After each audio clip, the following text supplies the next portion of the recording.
Hey, what's up, everybody? It is your friendly neighborhood BJJ podcaster, Raph Esparza, coming to you live right now. Best Coast time 3:05.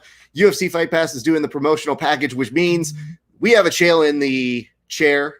Say that 3 times fast, which means it is submission underground 16 times. So while Chael vamps, which is industry speak for stalls, I'm going to go ahead and stall myself and say, hey, if you go to nogibjjgear.com and use the promotional lingo of Grappling Hour 15, get yourself 15% off whatever you put into your cart. Anyway, that's not important.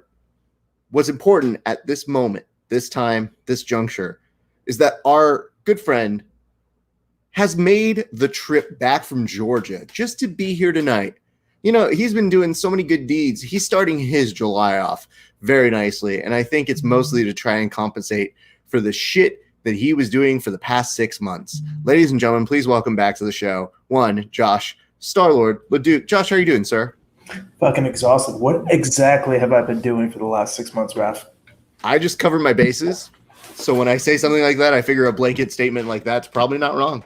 Yeah, no, I would say that's mostly correct, but I would say for the past 26 years rather than the last 6 months. In the last 6 months, I want to say I've turned over a new leaf. I'm trying to do things that are keep me out of the burning place, you know? Yeah, no, I get that about you. But the problem is, you know, I don't have like a credit score history on you. So it's not like I've got a private investigator that goes back further than 6 months. I have a pretty good memory and one that I go, what did I see on his Instagram? Yeah, 6 months sounds safe. Yeah, that's about right. I mean, I did get a little toasty this weekend and started trolling people again. Oh, so there is that. Who did you start trolling over the weekend? No one really, but all these guys are getting upset about the whole, like, if you're under 135 pounds and a dude in jiu-jitsu, you don't matter, all that fun stuff, you know, which, I mean, is totally true. But, like, okay, I guess my main qualm with that is I don't care enough about that as a statement. If I was under $135, I probably would say, well, clearly this is a man who is not in my weight category expressing an opinion about something that does tangentially reference me. But I also wouldn't get bent out of shape. I'd probably just laugh and go, okay, cool, whatever, dude. That's because you're a rational human being, Raph. You know, we're in an age now where any little thing that happens on Facebook needs to be a giant debate. Speaking of which, did you see the brawl that happened on Third Coast last night? So can you do me a solid and give me a little bit more explanation? Because I trust you to do more investigative journalism on this kind of report. But all I saw was, you know, we're trying to do our best to keep an eye on both. And the stream was cutting in and out on me. And I happen to be narrating a fight. And then one of our viewers, Megan, who's amazing, tells me, hey, did you see the brawl? And I go, what the fuck? I looked away for 2 minutes and there was a brawl. Yeah, it was weird. I didn't see it live because my stream was cutting in and out. We were watching the fights at the same time. But I saw the video that Ryan posted today on Facebook, and I watched it like 3 times. And I'm trying to remember the guy's name. Something Hope. He looked like to be a real douche in this instant or I can't fucking talk. I got you. Yeah, thank you. But anyways, they were just wrestlers being wrestlers. They're collar tying each other, slapping each other, going for foot sweeps. And one looked like it turned into an inside leg kick. So the guy returned with his own outside leg kick that didn't even look like a foot sweep. He just fucking leg kicked him. And they got all pissed off. And then whatever the guy's name, Something Hope, decided to attack the coaches, and that's when things went crazy. How about no, dude? I mean, here's what I can tell you. I looked at footage yesterday of me rolling, and while trying to go for an armbar on somebody short on time, I might have kicked the dude in the face, and the dude didn't say shit to me about it. He just kind of was – he was a wrestler as well, so he's just kind of like – nah. You know, like when I looked at it, I looked at the footage and I go, dude, I didn't know I did that. He's like, it happens. Yeah, I mean, it's a combat sport, you know, and if you guys are both wrestlers, like, it's expected. First off, I want to say this. If you hear a slap and a collar tie, that didn't hurt, okay? It's the ones that go thud That's how you fucking like actually collar tie someone the right way. And those are the ones that hurt. So that's just like getting pissed off and trying to front for your friends and being like, I'm not gonna get bitched. And yeah. Well, I can tell you this much, man. I didn't grow up in the realm of wrestling, so there is every once in a while one of those moments as just a jiu-jitsu guy that's like, oh my God. But for me personally, I always have to break the habit of, if I do something, I do tend to apologize very quickly. Trying to front for your friends. And more often than not, I'm saying it just as an instinct. I don't even mean it half the time, where I go, hey, I'm sorry, man. And they look and they're like, oh, it's fine. I go, I know it's fine, but my brain just does it. So we're both okay. Good. Yeah. So, I mean, I'm going to go ahead and make you an honorary Canadian just because of that. I think what it is one of my friends tested this theory on me. Ooh, they got lighting. Look at this. Yeah, fancy. Oh my God. Thank you. No, one of my friends tested this theory on me, and I told him, I was like, yo, dude, I do have a Hulk part of my brain that I control. And he was like, dude, just sweep me. And just, he's showing me some Muay Thai. And I was like, all right. And he's like, go for it. Really sweep me. And I go to sweep him, and he was like, oh, you're stronger than advertised. And I was like, that's the Hulk part. We try not to do that one, bud. I want to feel the Hulk part next time. I've only seen the Bruce Banner. Yeah, the Banner is normally the guy. The Hulk part is the one I have very little control. And the thing about jiu-jitsu is that for me, I'm like, yeah, I could probably get more of these submissions if I'm just a giant dick about it. So it's not really what I prefer to do. But what I prefer to talk about right now, 4:24 on the clock, and I would tell you this: I have interviewed Nicholas Maximov, who won, I believe, at the last Submission Underground. And it looks like he's got a much harder draw and won Colton Vaughn on this one. Yeah, I don't know much about Colton. I've watched Maximov now for a few matches. He had that match with Bays, and then his match on the last Submission Underground, which he won. Mm-hmm. So I think he's 1-1, maybe 2-1 in Submission Underground. I don't know much about Colton, though. Well, one thing I can tell you is, in watching and talking with the kid, he does love himself some Kimuras. So this grip is slightly concerning to me just for this individual. Normally I wouldn't thread it or feel too bad about it, but in this particular instance, I'm like, nah, this is not somebody I want to have that little grip right there as he's trying to. Yeah, and he's doing a good job trying to get his butterfly hook in there so that we can attempt to sweep and probably a back take off of that. But Colton's doing a real good job hiding that behind his hamstring and staying real heavy. And I would tell you this, man, one of the things that I did get to interview him. I mean, Maximov, he trains with Nate Diaz. So there is a certain element of, when I was interviewing him, the same kind of Nate Diaz short responses where you'd be like, what do you like about this? Sundays. Nothing. And you'd be like, oh, cool story. All right, we're going to work on this.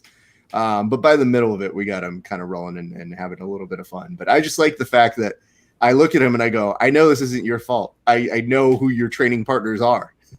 I could literally see why this is a thing like this. Just runs in the Diaz training family, I guess. I think it does, dude. I would also tell you he ghost-faced it, a.k.a. stone-faced, my Diaz impression as if it wasn't good. And my retort to him was, I was like, cool. Because he was looking at me like, yeah, it's not that good. And I was like, well, cool. It's kind of like me saying you're going to lose your next fight. Doesn't really mean much to me. So probably doesn't mean much to you, too. Now, he's an active MMA fighter as well, isn't he? Mm-hmm. Solid MMA fighter with, I believe, some I think he's got some submission wins in his MMA fighting career as well. So not a mega surprise, but also has a little bit of wrestling in his background as well. But I like that at the very beginning, Colton was able to start kind of working to try and take the back. He seemed comfortable here. I think this is actually the least solid area that I would want to be with him. I would almost want to stand back up with him if I were Colton. Yeah, especially with 1:40 left. It's like, you know what? This is probably going to overtime now. And I got to say, I used to give Submission Underground a lot of shit about the 5-minute rule. But especially for these undercard matches, I think 5 minutes is good for the undercard because don't tell Maximov this, but I'm not that interested in this match right now. You know, No, I get you, dude. I would say this. So 5 minutes for the undercard, A+.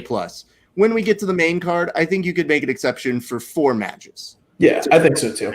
And I think everybody goes home. If you even did it with 2 or 3 of the matches, even better. But for me, on these 5-minute actions, I would just say this. If I'm Colton and I see his guard and I see like, hey, man, I'm having mixed to very low success. And when I was standing up, it seemed like I was giving him a little more trouble. I mean, he just seems to identify like, yeah, dude, this is where you might feel a little bit more at ease and get a little bit, now you're going to pull guard. Interesting. I mean, maybe he knows something I don't. I don't know his game as well as he does. I don't know, Raph. You are a jiu-jitsu wizard, so he probably doesn't know more than you. Yeah, that'd be really fun to tell someone at some point to be like, I know your game better than you. Thank you. I just know when someone is pulling guard like that, I would hope they have a solid guard that now is of a leg lock in that. So. He didn't want him to apply the leg lock, which good for Maximov. He had a nice entry, but would have been nice to see his actual finishing mechanics there and not the please don't touch my foot tap. Yeah. I was going to say the thing I do like about Submission Underground is they're pretty much in and out, you know? Like we wrap it up in about 2 hours, you know? Yeah. That's part of the reason why, yesterday was a little bit of a marathon session. Watch Polaris. You guys did that. Did that with Josh Palmer, who normally commentates. I'm going to have to go back and watch that because I really enjoy Josh and his commentary work. And I kind of like you. So, I mean, I guess the 2 of you guys together would probably be good. I would tell you this. This is true to form that I'm the real American in this situation between you 2 foreign yahoos that come here and try to America. But I love the fact that he comes to America and takes my jobs. And I had to admit this to him. I was like, listen, dude, I think I could do any American promotion that you do. And they already have me on retainer for Kasai for if he can't do it. But or if you can't do it, why would you even say that? Just be like, I am on retainer for Kasai. Because I want to be honest. I'm not trying to like. So you're basically saying that you're Josh's understudy. God, I wish not. No, what it is I'm his go-to if he's unavailable. And I would tell you this. The reason why I mentioned this is I was like, I'm pretty good at doing any American thing, but I realized I was like, dude, I could never take Polaris away from him because they expect their British voice to ease them through that sort of a thing. Like, we like it when British people do play-by-play for us. And I asked him this honest question. I said, do you, even though you have the accent, do you ever hear a British person and wonder, man, are they good at commentary or are they just British? I feel like my life would be a lot different if I had a British accent. But, I wouldn't be the beloved person that I am, though. I would probably be like a supervillain. Well, I think we have to start with a toast to Nicholas Maximov. Do you want to take this one, sir? Sure. Nice entry, Nick. I hope your post-fight interview is a little bit longer than your interview with Raph. And here's to you. Cheers to you.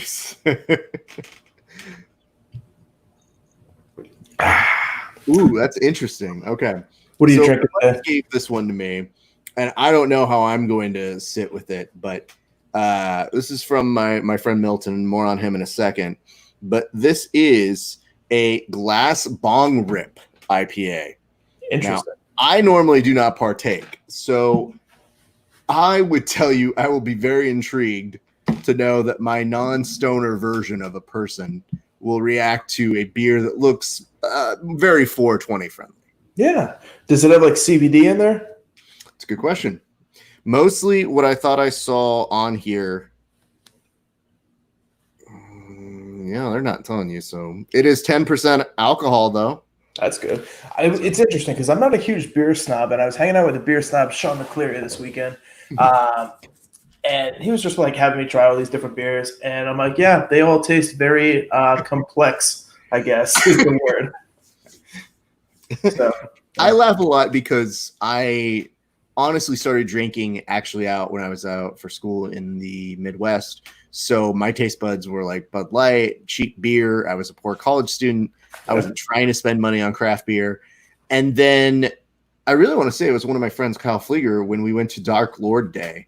And it's a 1 day sort of, you get a special beer and tons of people drive from all over the place. And went over to there, and it's to Floyd's Brewery. And it was an amazing beer. And my life changed where I was like, yeah, I could do these. But, you know, once I start making decent money at a big kid job, I'll start giving myself IPAs. And you know, like there's a time and place for it, you know. I taught a seminar yesterday in something that didn't have AC, and all I really wanted was a Busch Light because that is refreshing, you know, and it rehydrates you, the Busch lattes. But here's how much of an alcoholic I am. What was it? Friday. Yeah, Friday. We went to the booze store on the island, and once again, shout out to the Divine Jiu-Jitsu family and Scott McCleary. They put us up in a very nice hotel on Jekyll Island. But we got Trulies. And I was like, you know, the only way to drink a Truly is to use it as a mixer for your vodka. So big old pour of vodka, entire Truly in there. And ladies and gentlemen, that is how you drink a Truly. Okay? By the way, hi, Peggy. Yes, I see your comment. I would tell you this, though. The reason I bring up my buddy Milton, since we're doing shout-outs, yesterday Milton put a parlay, 12-part parlay, hit it, put $10 down, won $1,200. What? Yep.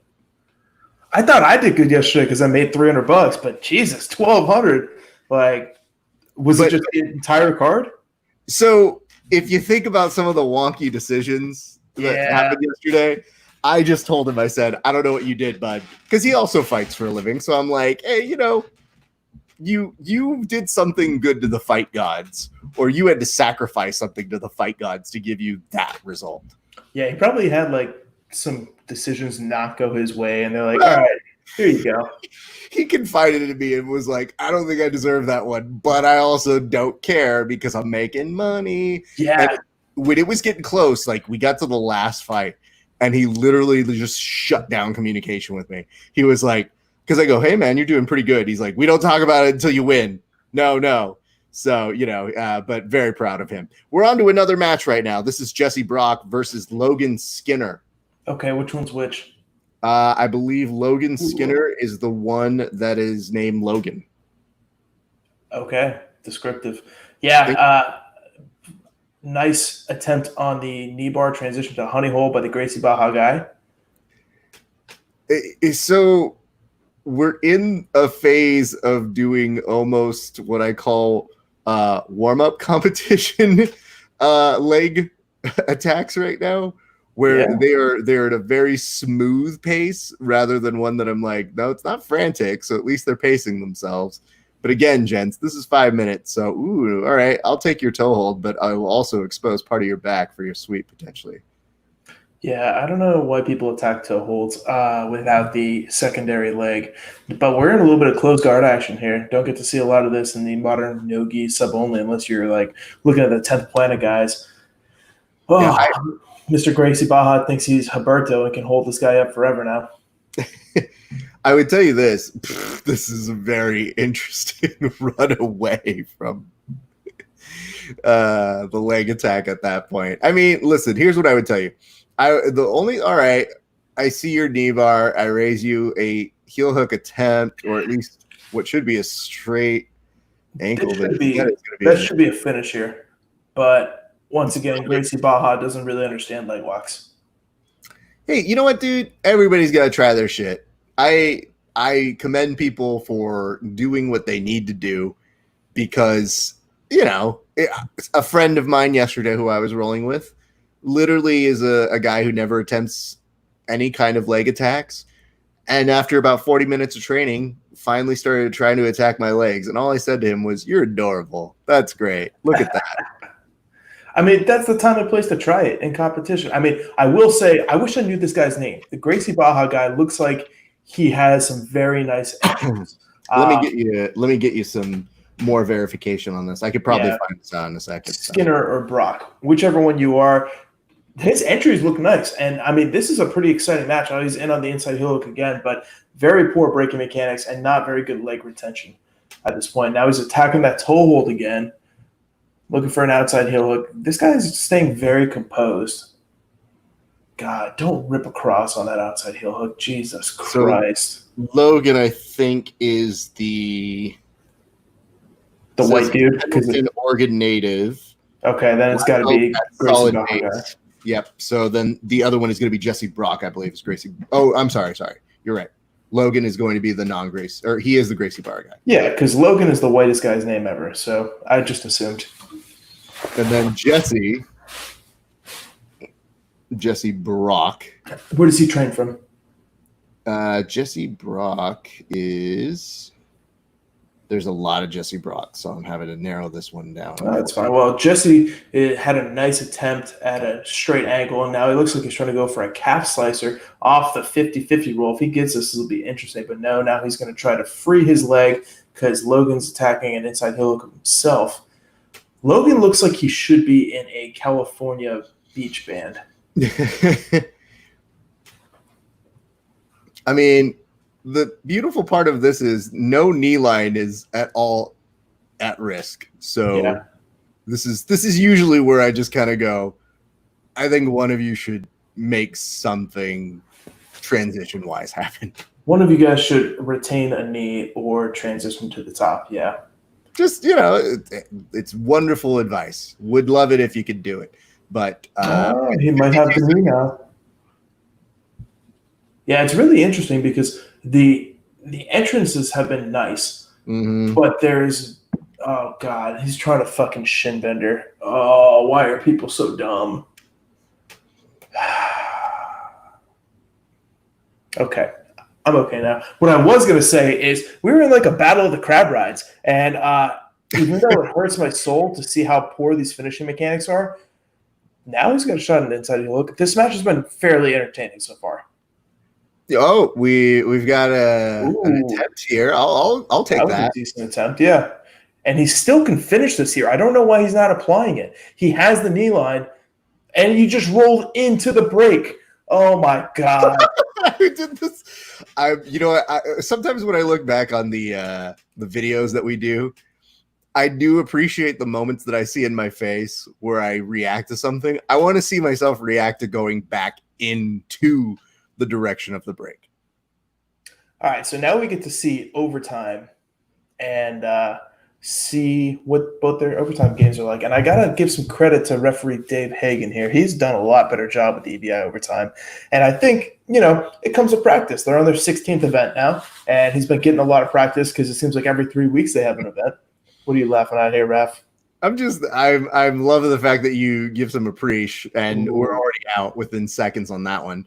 But some appreciation to somebody being like, hey, listen, dude, you probably weren't good to begin with, but by attrition of so many events that they are doing right now, you're okay. And we are at a body triangle, which is probably going to be a good enough bingo to be in. All right, so this story here is a story of head position. Logan has no idea what the hell he's doing when it comes to winning the head position for EBI overtime. And Brock immediately put his head to the mat and now is starting to attack the rear naked choke as he goes across. And I got to say, Brock had a very nice escape just because he got his shoulders down immediately. And now Logan looks like he's trying to do the same. No. Are you serious? That was on your ear. All right. DeWitt Toast finishes in overtime? No. Okay. And thank God we don't, because I wouldn't want to make that awkward. Okay. Let's make it awkward anyways. I don't know what the hell you tapped to, Logan, but congrats to you, Brock. So here's why that's tough. I think it's hard to replicate that kind of panic tap. And we saw it in the last match too, where you just want to, stay safe, I'm sure, and then keep things going. I think the confusion from both Josh and myself, and again, I'll see the reaction I made on camera a little bit later tonight, is I'm just surprised. That's all. I think that's a fair way of saying, huh? Yeah, I'm surprised because these guys look like they're both jiu-jitsu athletes. Oh, okay. That guy's not Brock. All right. No wonder. Kani alalahehu. Okay, so here's when we apologize. You know what? You guys tapped in weird ways. We didn't put the right names. Everyone's to blame here. It's society's fault. Now, I gotta say, I'm pretty sure Submission Underground fucked up too and put the wrong names up, so it's not just on us. No, that one was me.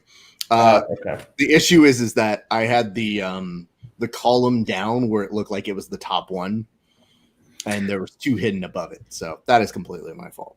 It looks like Chael is describing to us how to finish a heel hook because he made a gable grip, and good. I kind of feel like we need to have his insights here. But Lord, this position here, he could totally have finished that heel hook from. And then the Hawaiian guys, I don't know how to say his name, but the Hawaiian guy had a really nice bite on that inside heel hook towards the end of the match. And then Josh decided to roll right into it, which, I mean, I don't know. Here's the finish. Yeah. My apologies. And even, oh my God. Is it just that he like got the nose or something here? Like, I don't think he got the nose. We'll see. No, he's not on the nose. It's just a vague kind of crank. Leave it to the Gracie Baja guy to tap to a neck crank. But like, not even like a real. Not even a real neck crank. Hey, bro, that was more of a crank. That's all I'm imagining he's saying backstage. Here's what I can tell you. As somebody who has had people crank and be crazy and then told them afterwards when they ask why I didn't tap, it's usually like, well, look at my giant head. I'm going to be okay. You know, I'm going to have a little built-in protection there. What that seemed like is it got to a point where his neck did not feel comfortable being that firmly to the side because there's not really a choke threat. There might have been some force behind it. There might have been some nice Hawaii behind it. Let's just assume that. But, okay, moving on. Let's give some by spam. Let's go ahead and acknowledge some other people rather than that comment. You have to say that. Yeah, what am I? Listen, dude. Because again, we're finding that more people are watching these things. Yeah, and I'm on here. No, you know what the nice part is? Yesterday, the best part about it is I get almost better numbers without you guys. Really? So, yeah. Because what ends up happening is Facebook gets a certain number. Periscope usually does really well on fight nights if you hashtag it properly, because people are looking for the illegal stream. So then I get all these yahoos on Periscope that are talking to us. And at one point, I think somebody put up, and I didn't even see it live, but they just go, "This bozo again." I was like, you came to me. So what does that make you? But yeah, you get all these different areas. But I think what ends up happening is they go on YouTube to see their own clips, and then we hashtag that, and they go, "Oh, I see photos of people on this event. Let's see what happens." And before you know it, they watch our thing, because some of the lower card guys that I have interviewed are like, "Oh yeah, I watched your thing." And I'm like, "Oh fuck." I think that's my favorite part of the show is when we come on and you talk about the interviews you had prior, and when you ask them about what you thought about our fight companion or our commentary, it's almost unanimously, or like, fuck that Josh guy, or yeah. What it ends up being is if it's not directly related to me, it becomes, "Hey, messenger guy, you tell this to this one." And I go, "Cool. I'll tell that." Would. I wish you would, because I wouldn't. I've never. Where the hell's Kevin? I don't know. And I was trying to explain this to somebody. I think I was explaining to you yesterday, where I'm just kind of like, I see him enough. You know, like, I'm not going to force him to get out of bed. I'm just going to tell him I see you Tuesday night to probably record with Mason, because Mason did over under this week. So very stoked that he came on and made time with us, because he did it last week, made some bets, and we'll see who won. You know, I got to say, I'm really interested in the main event just because Mason's overtime game has started to look really good. Mm-hmm. I mean, Craig obviously is what I would say better at the overtime, But I think that what's going to be Oh, interesting look, double stuff. you're going to see is that that's Mike DeWitt. Good for him. Mike and Andrew. Double stuff. Is that what you refer to him as? It's his nickname, Mike Double Stuff DeWitt. I'm just saying, I don't tend to call people double stuff, even if that is their nickname they put down. Well, I don't know how it happened, but Mike, he's been on Submission Underground a lot. I'm trying to think of he had a match with like a decently sized name on here, didn't he? I think he did. I don't remember who it was in the past, but yes, I believe he has at one point. Now, his opponent here is doing a good job of that like Randy Couture clinch control up against the cage, winning that head position battle and looking for those trips. Interesting game plan because nice. Oh God. He had a nice body lock. Oh, okay. We've got comments that I'll probably acknowledge in a minute. So if you guys want to keep talking in the comment section, I will get to you. But I do want to acknowledge what you're acknowledging, which is we are in mount, and he is doing the very nice punch throat Ezekiel. And hey, good little oopa up from his. Try that kipping mount escape for a second. Yep. Hey man, it disrupted, and he was able to fully extend him back up. Like he was dirty dancing, lifting him up for a second there. Yeah, 100%. I just don't think Mike is going to get caught with something like that. But Mike has definitely been watching BMAX instructionals on how to do a punch choke. And now they're back. BMAX is one of the few people that I would say has been able to do that to me fairly successfully. It's a tough one because, I mean, if you're a really mean person, you get it. But I've come up with something where when people try to do it meanly to me from underneath because you're tied into them, I literally just punch them back in their throat. That sounds like a good idea because you have gravity on top of you. Doesn't matter. I mean, the difference is I need them to move, and once they move, they shift off. So it's not like I'm going to tap them with it. It's just literally like, oh, so we're punching throats now. All right, motherfucker, I see how it is. Oh, so we're throwing spinning shit now? Exactly. And the worst thing you can do to a brown person, as nice as they may be, is remind them, I have a knife on me somewhere. Don't ask. I will stab you. Hashtag keistered. Keistered indeed. Hey, let me comment to some comments right now. It says, is that a Moscow mule? No, it is vodka and fizzy water. So I guess.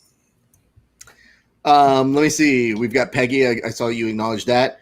Jordan Jitsu had commented Kimura lover, which is interesting. Probably about Maximov. He was talking a lot of, yeah. And then I like Guinness, even though I'm not a baby who can't drink. Was that Kevin Bradley? That's Kevin Bradley. Is he? Is he your boy now? He made a nice commercial for me. Oh, he did. Yeah, it was very poorly made, but I thought it was hilarious. It's funny because you're like, he made a commercial for me, and I go, oh yeah, I saw 3 seconds of that before turning it away. Yeah, definitely. You mean he used iMovie and photos, but the commentary was hilarious, and I had to share it because that's all that matters to me. Oh, and DeWitt is starting to look like he's looking for a dead orchard. Yeah. Has to give it up, though. But I would assume he's going to retry it in just a second here. Jesus Christ. You're telling me your defense of the dead orchard is to try to can opener somebody, which is countered by an armbar. Let's put it this way. I do. If you are anywhere in the Northwest and you are rolling against somebody in a 10th Planet Rash Guard, just assume they can dead orchard. Mm-hmm. And just assume that being in their closed guard is not a good idea. And now Mike is in mission control. He clears the neck. Now he's going to start looking for gogoplatas and omoplata attempts here. Oh, he's going for the Hinduatine. What? No fucking way. Yeah, nah. He's not flexible enough for that. But he might be flexible enough for this. Armbar, that was a nice attack. Oh, homie just tried to deadlift him out, and he's on his back on a face crank. Yeah, but I don't see the time anymore, which means we're probably going to go to overtime in a sec. And Mike ain't no bitch isn't going to tap to a face crank Well, like you know who the other would? guy. Apparently, Jean Valente would have tapped, as quoted by Dan Hubler. That made And me Dan laugh. Hubler also said, look like a discomfort tap.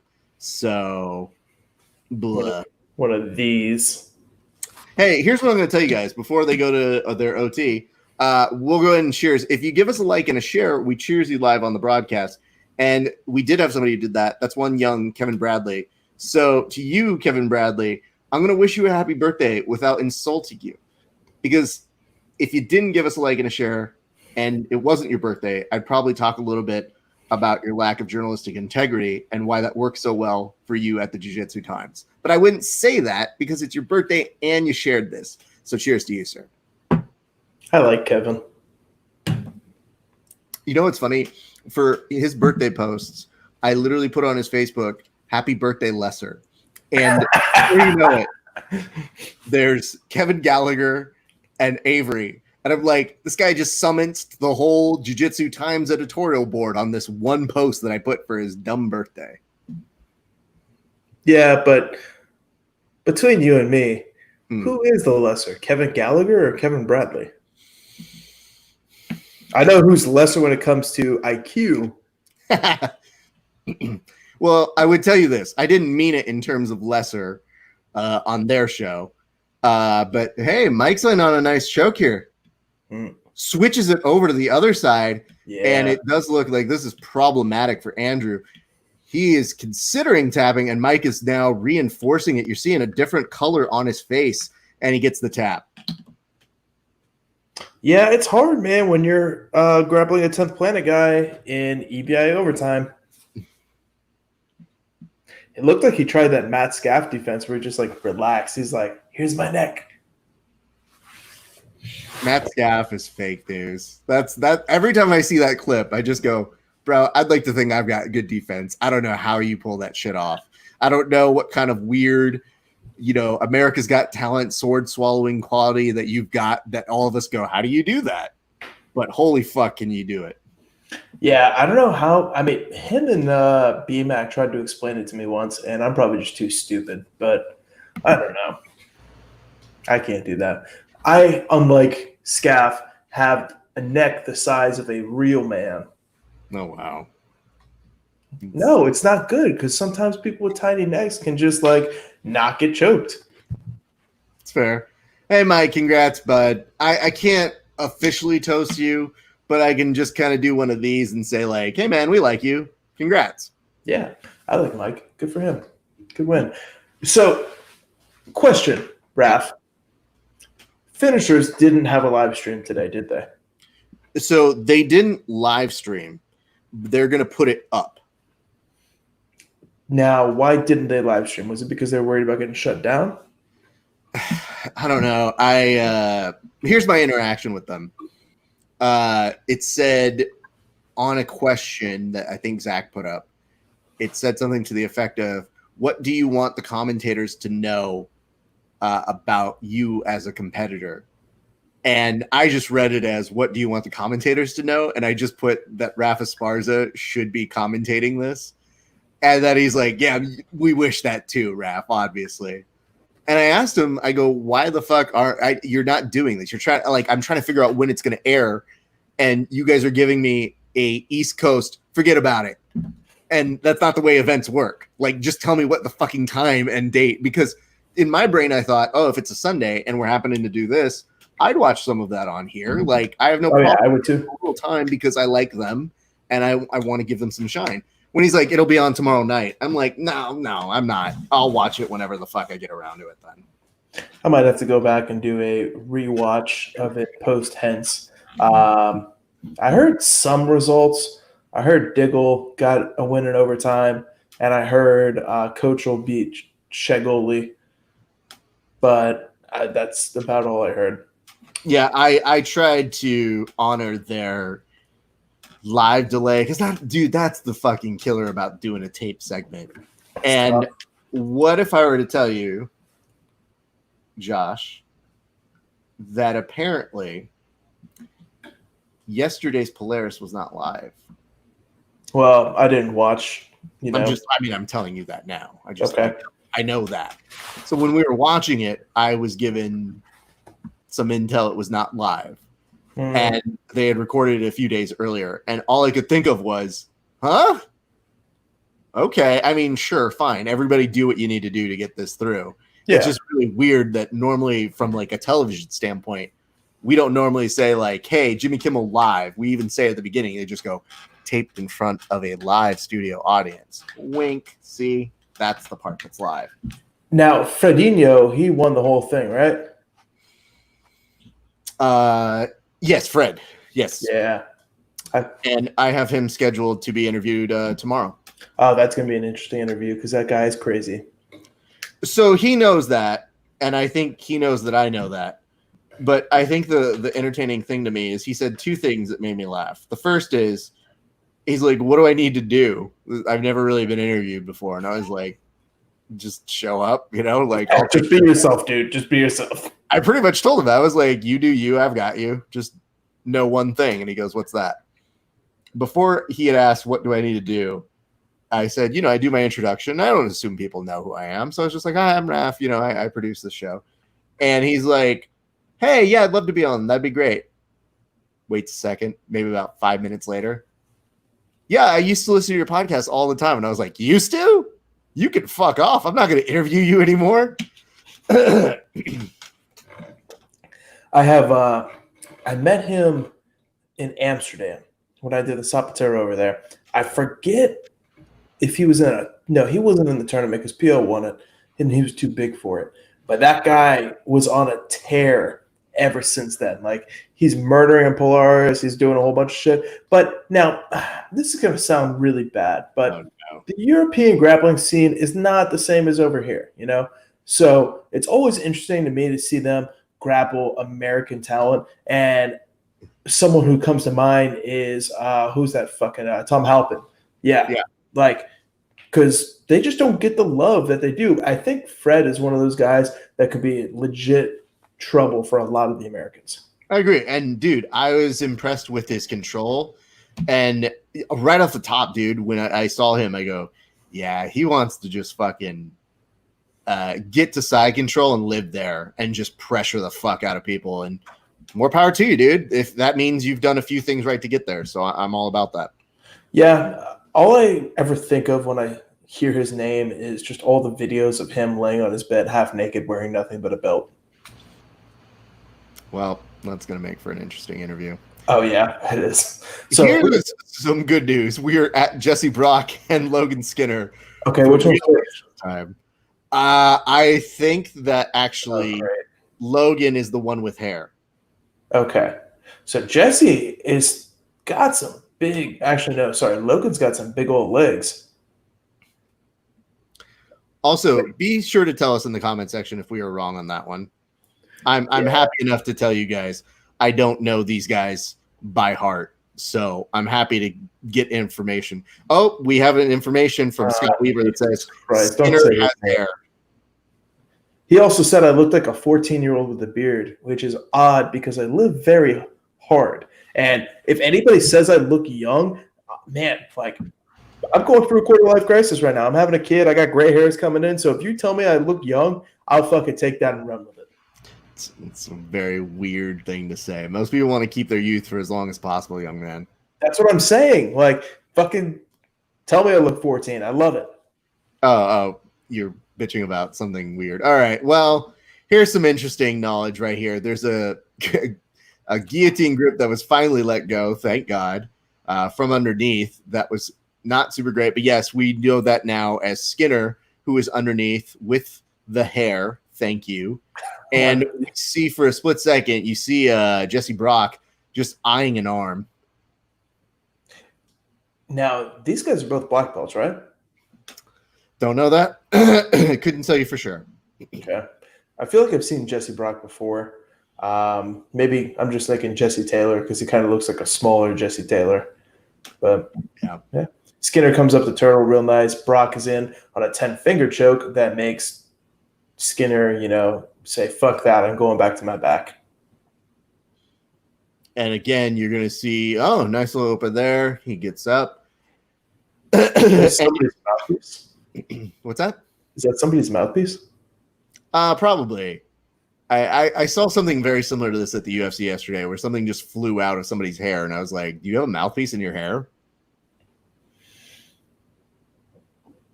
Also, I take you watched yesterday's fights, though, right? Yes, I did. And if the judges didn't fuck me on Holloway, I would have made like $600 yesterday. Yeah, it was rough watching that Holloway fight with that result. But dude, like, yeah, the result wasn't what he wanted, but he looked really fucking good. And he did not address the leg kicks. And that was what everybody was saying. It was like, oh, if he addresses the leg kicks, he'll win. He arguably won without addressing the leg kicks at all, which, you know, might not be the smartest tactic, but he trained on Zoom. Yo, I love the fact that when he was done, he went over to his corner and was just kind of like, or to Dana or somebody on the outside and just goes, Zoom, motherfuckers. Yeah. Like, gave like a real like endorsement of Zoom. And I just thought that's the best. Yeah, I've always been a fan of Max Holloway. I remember when he first started fighting. He started fighting at 19 in the UFC. Like, he's been in the UFC for a long fucking time. Yep. He's going to be this generation's Jose Aldo, just because, like, Aldo is only 33. Yep. And we've been watching him for what feels like an eternity. Yeah. Dude, Aldo looked good yesterday, too, because he brought back those leg kicks, you know? I don't know what the fuck Mark Goddard was smoking yesterday, because he almost let two guys die.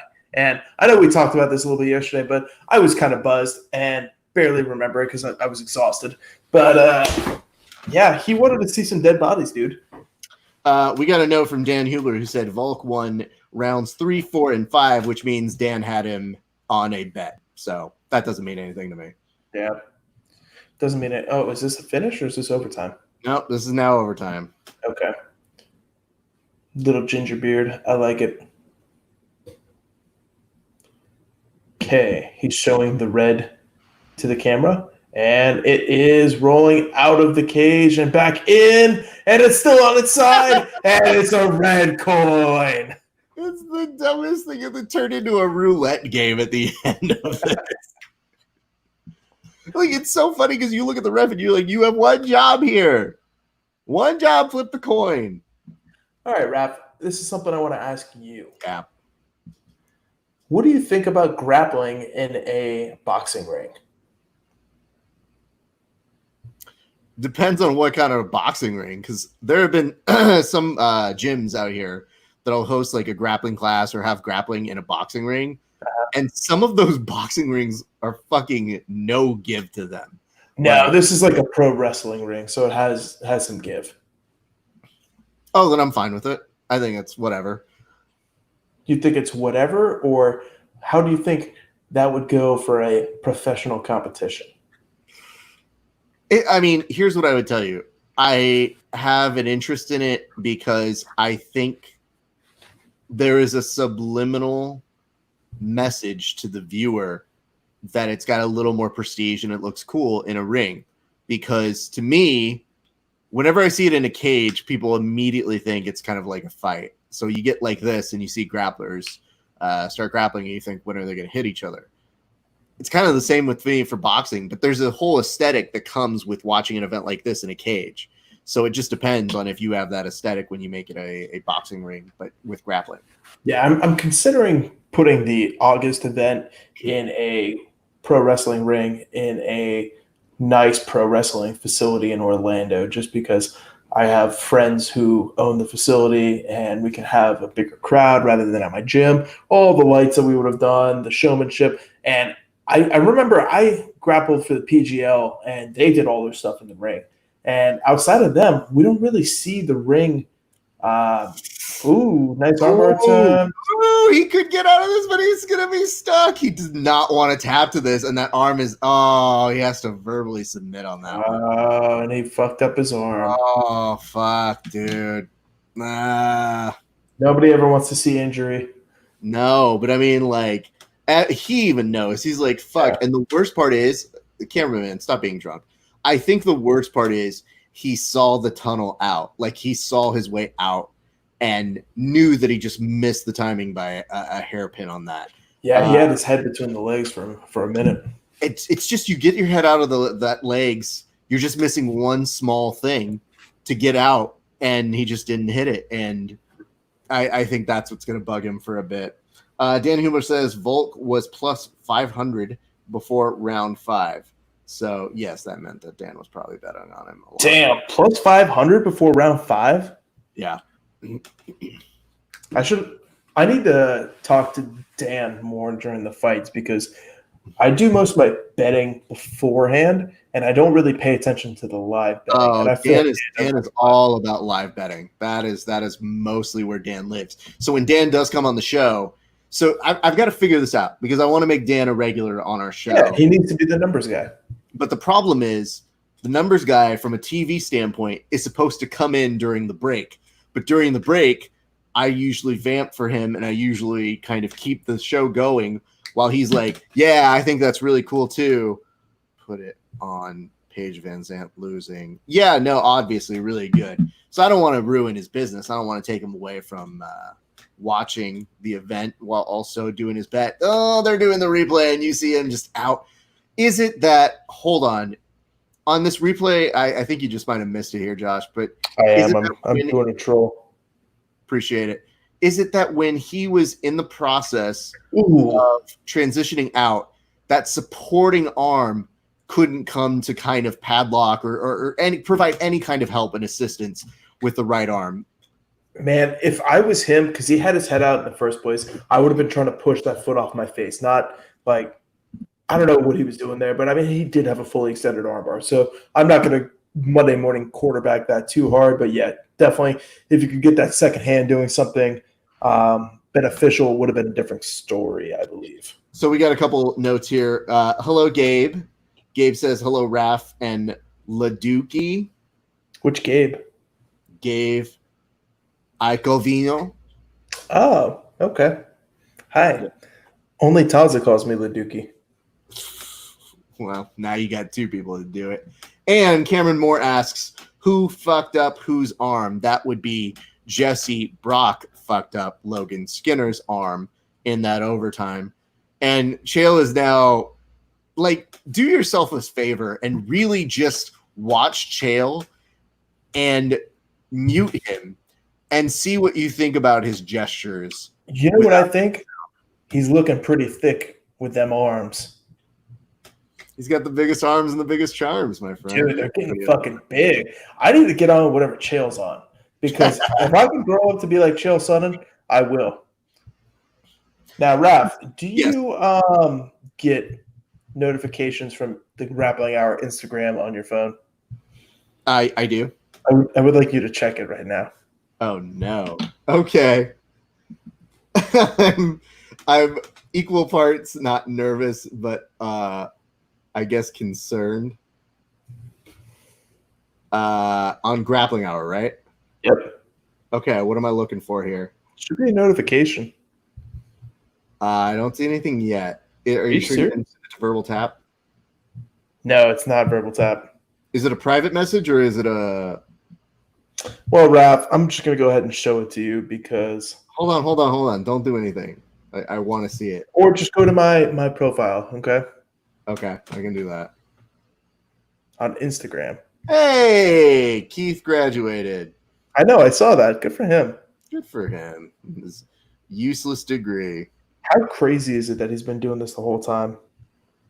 Honestly, dude, I would tell him that consistently because I was like, dude, when I was competing in speech in college, it was fucking terrible. And that was a different brain version of like half the time I'd have to choose between test or going to compete. This kid did it really, really well. So I have a high appreciation for what he did. Let me see here. Star Lords. All right. What am I looking at here? You in the belt? No. Look at my Instagram profile. This isn't as I see. Okay. You were saying co-host of the Grappling Hour Fight Companion. So you're trying to now jump and hijack your way into like an Raph, assistant to the assistant. I want you to thank me for the publicity. Again, I'd probably draw better without you. So Raph, all you have to say is thank you or just TY. Who do we got right now? We have another guy in a black belt versus Alex Larmy. Oh, Larmy. I know that name for some reason. He's competed for them before. Must be a Portland native. I don't know who he is, but yeah. You're gonna learn today. Oh, learn, baby. You will learn these people, and you will get to know them in ways that are intimate, my friend. Now, if I would say this though, the tattoos selection here is not bad. Normally, we look at really shitty tattoos. I'd have to see it a little bit closer, but at least the coloring is very nice. Yeah, he. I don't know. It's hard to tell from this distance. You're right. I mean, I'll tell you, there have been a number of people who've had shitty tattoos from this angle that I go, nope, sucks. Yeah, I mean, it can't be Alan Belcher's Johnny Cash tattoo. So, I mean, we all can't be Alan. Absolutely. Oh, Cameron Moore was saying, thank you. Jesse is my coach. All right. That's what's up, man. Tell him congratulations on his stuff, man. It was a tough armbar to get out of, dude. He puts on a mean one, I'm sure. Who's thanking me? Why is William thanking me? You're welcome, William, for whatever reason. I think he just likes the fact that, he's appreciated. Oh, this is when I remind you guys, if you give us a like and a share, we give you cheers on the air. So we are more than happy to do that, but you got to give us a like and a share. It can't just be one. So don't be a dick and give us one and we cheers you like we cheers the fighters over on here who get finishes. Now, Mohawk is in close guard, messing with the face. I call this the smell my finger tactic. Oh, and I do like his tattoos. You're right. They do look pretty nice. They're not bad. Now he's into close guard. Now that I see what looks like almost a brontosaurus or a tapeworm on his leg, I kind of think like maybe we could make different choices, but that's just me. Who cares what I think? I don't have any tattoos. I like that light blue on his leg. Interesting. All right, so we're in close guard. I don't remember who's who, but now we're playing mission control, but we're flat on our back, which is not always good. We want to be on our hip to take that pressure off our knee. Buddy on top is trying to pass with that butterfly hook and right back to the close guard. Oh, you're giving up your back. What did you do? Why? Take his back. So Alex Larmy is the gentleman, I believe, with the tattoos. William is thanking me for advertising the Grappling Hour on my Instagram. You are welcome, William, and thank you for being man enough for doing what Raph couldn't. Shouldn't. I don't need to thank you for anything. I appreciate you being here, but you're an independent contractor on this show. You're not a co-producer of anything or a co-host. I never said producer. I said host. I'm just letting you know that's never on. I'm just letting you know that I am the most consistent guest you have. I don't know what's up with that drug addict, Kevin Bradley. Yeah, real way to hurt him. Kevin could have been like doing drugs in front of you and being like, say whatever you want. I'm no drug addict. I fucking love Kevin. I miss him. I wish we got to do more with him. Now, why are you keep doing this mission control straight for your back, sir? And now he's going to the crackhead control, starting to elbow the side of the head. So this is a BJJ black belt. On his page, he is known as the Evil Octopus. So with Alex Larmy doing that, and his nickname is Xander. But if you were known as the Evil Octopus, I would assume you would have some pretty good ability to pull off some of this flexible. Ooh, nice push off, though. I do dig that. I was going to say, he looked like he was going there to the Williams guard. Nice single leg. And he went behind, hopped on the back. I like Larmy. Good for him, man. You know what the nice part is? He's like one of my training partners who like looks at the clock, and then you get that look in his face where you go, he's just going to do some dumb shit with 1 minute left. You know what I wish they would do with 30 seconds left, turn it into combat jiu-jitsu so we can just see some fucking ground and pound. Interesting. Right back to mission control is Larmy. He's got some fucking flexibility, man, because, that could have ended poorly.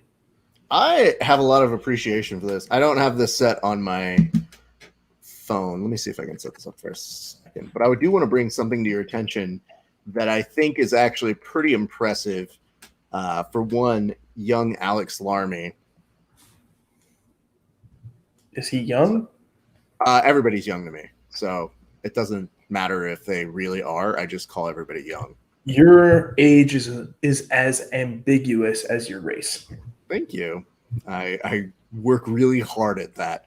But as I bring this to your attention, that is Alex Larmy yesterday. Why? Don't know. It says, got poked hard in the eye on Thursday night while training. Or I'm infected with the rage virus. Either way, I will be bringing it to Submission Underground live on UFC Fight Pass. Looks like he's been hanging out with Craig Jones too much. Yeah. No, my first thought was, I was like, yo, bro, I think the zombies got to you. And speaking of which, he is really working aggressively to try and get this finish underneath the chin. Oh, choke possibly. He's opting for the non-body triangle here, and what he's lacking for that little morsel of control there, he is more than making up for with transitioning the arms back and forth and making one Lee Flores not really appreciate a day at work being in this position. I'm glad you said the other guy's name because I do not remember it, and I probably forgot it already. Well, I think that if you were on one of these events, you need to tell us a visible Instagram that we can do our research on. Yes. Because I am not responsible for finding you on Instagram more than searching your name. If I don't see you on a real basic search and the first person that comes up is like a chick named Lee Flores who has a giant flower. Oh, but he thought he that. Yeah. Yeah, he thought he was going to continue. Nah, it wasn't enough. It was no. I mean, once you're detached, that's the whole element of it. Yeah. So anyway, yes. Yeah, I think you're right. I think if Submission Underground really wanted to step it up, they would put the Instagram handles so we could go ahead and make it easier to figure out who's who. Mm-hmm. And this is over. He's already out. He's 90% out. Yeah. As he sardines his way out of it there. Congrats, Alex Larmy. I hope they do a close-up on your eye, and I hope it is not as bad. Well, in reading it, when he said that it was Thursday. Oh, wait. They do more than... They do. Okay, cool. In realizing that it was Thursday, it would seem that he'd have some time to recuperate from it. Yeah, we're Sunday what a now. Fucking thing to have happen to you a couple days before you're going to do a Submission Underground. That just tells me that I think he's training fairly hard. Oh, look at this. Scott Weaver gave us a share. Oh, my God. Don't say his name again. Well, we've got a couple shares, though. We've got a few people that we need to toast, so I want to make sure that we do this. Shout out to the other guy who escaped very quickly. Lee Flores. There it is. There you go. You're starting to learn yet. I had to look at the screen. I'm going to go ahead and make sure I get everybody, and I'm not missing anybody on this. So before I do it, I'm going to do a quick little cheers. I'm going to say thank you, but I'm going to double check to make sure. Like I said, we're not missing anybody, but I did see, yes. This one goes out to you, Scott Weaver. We lift the glass as we watch some overtime over here, but we say thank you very much for going ahead and sharing the broadcast. You, sir, are a scholar, a gent, and somebody that the history books will remember for future generations. Cheers to you, sir. That's funny because he's a college dropout. Hey, listen, people can still be smart without going to college.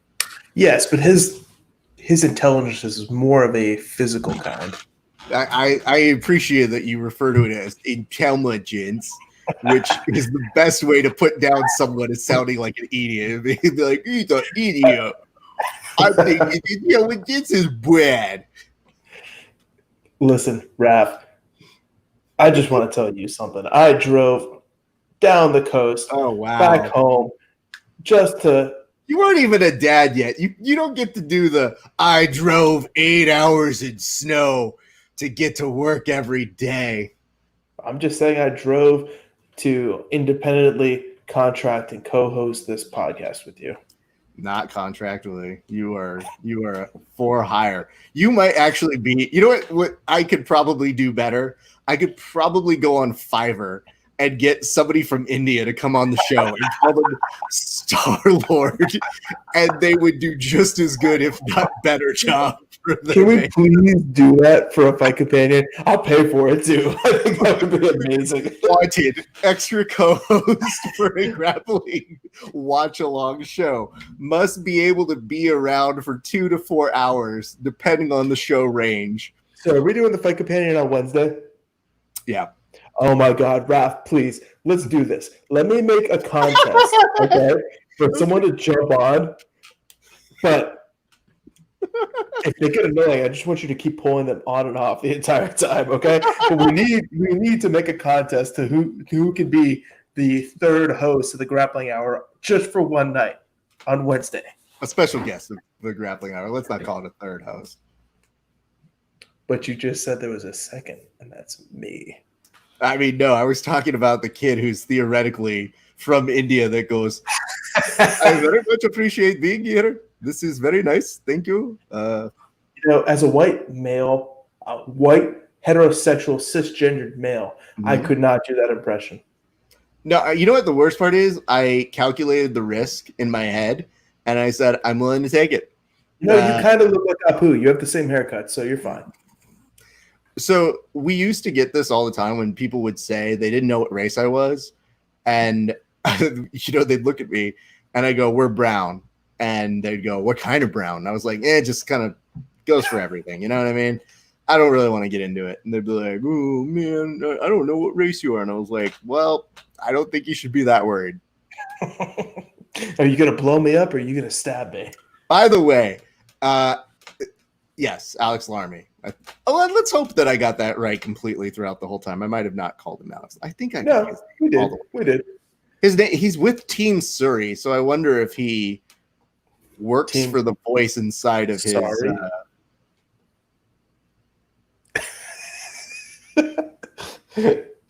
Thank you. Come again. Do you ever notice, though, that when Chael has his legs crossed like this, he now looks like he could be at a hair salon chatting it up with some ladies who don't look like they want to talk to him anymore? He looks... I will not insult the man because he is a legend, a true American hero. I just rewatched the I Can't Let You Get Close to Me again. And, yeah. Take that, Wand. America, a million. Brazil, nothing. I want to point this out. First of all, when he stole the belt and he was on that interview, there was nothing funnier to me at that time because nobody was doing the shtick in UFC. He was really the guy who made us laugh at the absurdity of he's a gangster who stole the belt like a thief in the night. Like, that's funny. I'm into that. I would also like to compliment here, and we've been very critical of it. He actually has the lighting in the right spots. So the lighting that he got from his local Michael's craft store has finally been put in the right spot that complements the Bad Guy Inc. sign. And it complements and hides his love handles while still showing off his guns. Yeah, I need to get that kind of lighting, man. I'm going to get that exact chair and a tight black shirt that just, yeah, I got this. Fair enough. I'm going to work like an Instagram hoe just to get my angles right. I so much appreciate you doing what you need to do. And he is out. Man, good for him and Alex's part. Andy Varela versus Hunter Colvin. Excited for this one. Oh, I'm excited for this one too. I'm going to go make a drink real quick. Go for it. While you do, I'm going to go ahead and take care of a few things. First of all, glad you guys are joining us here today. We just want to remind you, if you guys go to No-Gi BJJ Gear and you find something that you like, put it in your cart, use Grappling Hour 15 as a promotional code, get 15% off what you put in there. That goes to the show as well. We love when you guys support us. And more importantly, we have shows that are already in the works right now for this week. So I will be doing my best to reach out to some other folks who are doing well, maybe even somebody who wins here tonight. We'll see. But so far, so good on tonight's Submission Underground card. I also want to let you guys know that Mason Fowler will return on the next episode of Verbal Tap. So we will get to hear his thoughts on whatever transgresses here tonight. Very excited about that. And I want to bring up a couple other things. If you guys haven't checked out Finishers, I believe it should be coming up a little bit later on the official Finishers MMA sub-only TV channel on YouTube. Go check that out. We love them. We always support them. It was one of my favorite things to commentate. Big J and I think, make a dynamic team. So much better than Josh Palmer. Foreigner just out here taking all of our gerbs. Hate it. This is also when I remind you guys, if you give us a like and a share, we give you a cheers on this show. And returning back with drink in hand, what are you drinking now? Is it the same? More vodka. More vodka. I am finishing up the last bottle of cheap vodka, and I just did it. So here on out, it'll be more expensive vodka, but it'll still taste exactly the same. Hopefully, I won't get a headache from it.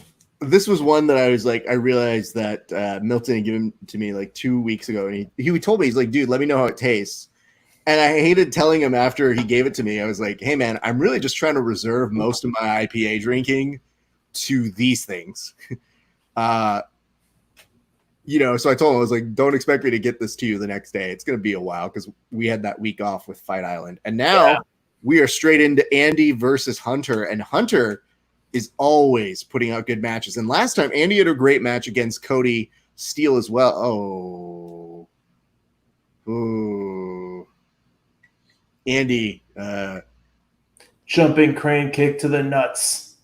They say Saturdays are for the boys, but Sundays look like they just became for the boys because he needs to take care of them right now. Yikes. Saturday night's all right for fights, but I don't know why we're doing this on a Sunday. Hey, man, this has been a great weekend for combat sports. I've had a great time the whole time. I wanted to cap it up with Finishers, too. So, I mean, I'll probably put it on as I clean up my house, which will be nice. If it's uploaded by then. It better be, dude. When they say night, like, it's already late if they don't have it up by now. Yeah, but listen, you're on California time. So what is it, fucking 4 o'clock your time? It is 7:16 over here on the East Coast. I've got time now. But then I'll tell you this much. Wife gets home from work. I'm going to want to see her. So, nah, dude, I've got a limited amount of time. And, this is paying off in dividends. These two are very nicely, aggressively matched. And you see Hunter on bottom posting up on a very, very, very determined Andy Varela who's trying to pass. The two of them go back. Butterfly hooks from Hunter. He's looking to try and get some grips, and I like the hand fighting that's happening from Andy as well. I enjoyed how Andy posted on the face, and not exactly a strike, but, just a little bit of, here's a palm to the face as he tried to pass the guard. And nice arm drag attempt by Hunter into a single leg, Sumagaeshi into top position for a good sweep. That would be 2 points in any Brazilian tournament, but this is the tournament of American heroes. Chael Sonnen submission underground. I would tell you this much. I think we both know if it was a Brazilian that got that sweep, it would somehow be 10 points.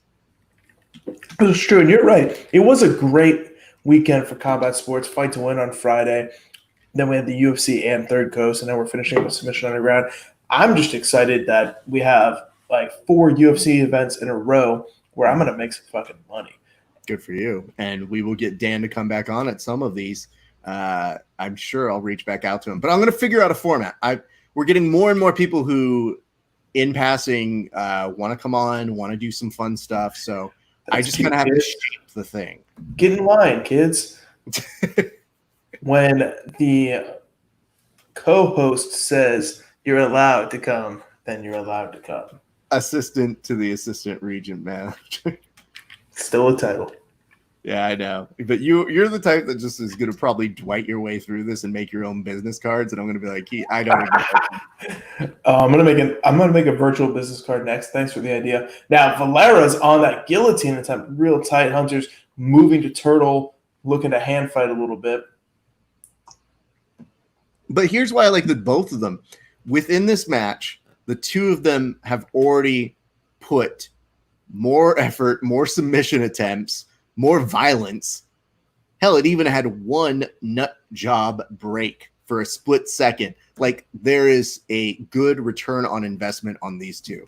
Yeah, they have more violence than the entire card put together so far. And I got to give a shout out to Heather Stanley, the boss lady, the matchmaker of Submission Underground. She definitely listens to the fans, and real recognizes real. When Hunter Colvin put it out there that he wanted on Submission Underground and everybody got behind him, they got him on. Ooh, right away to the back. Andy doing a good job hip heisting out of that. Now he's in a good position to not have his back taken.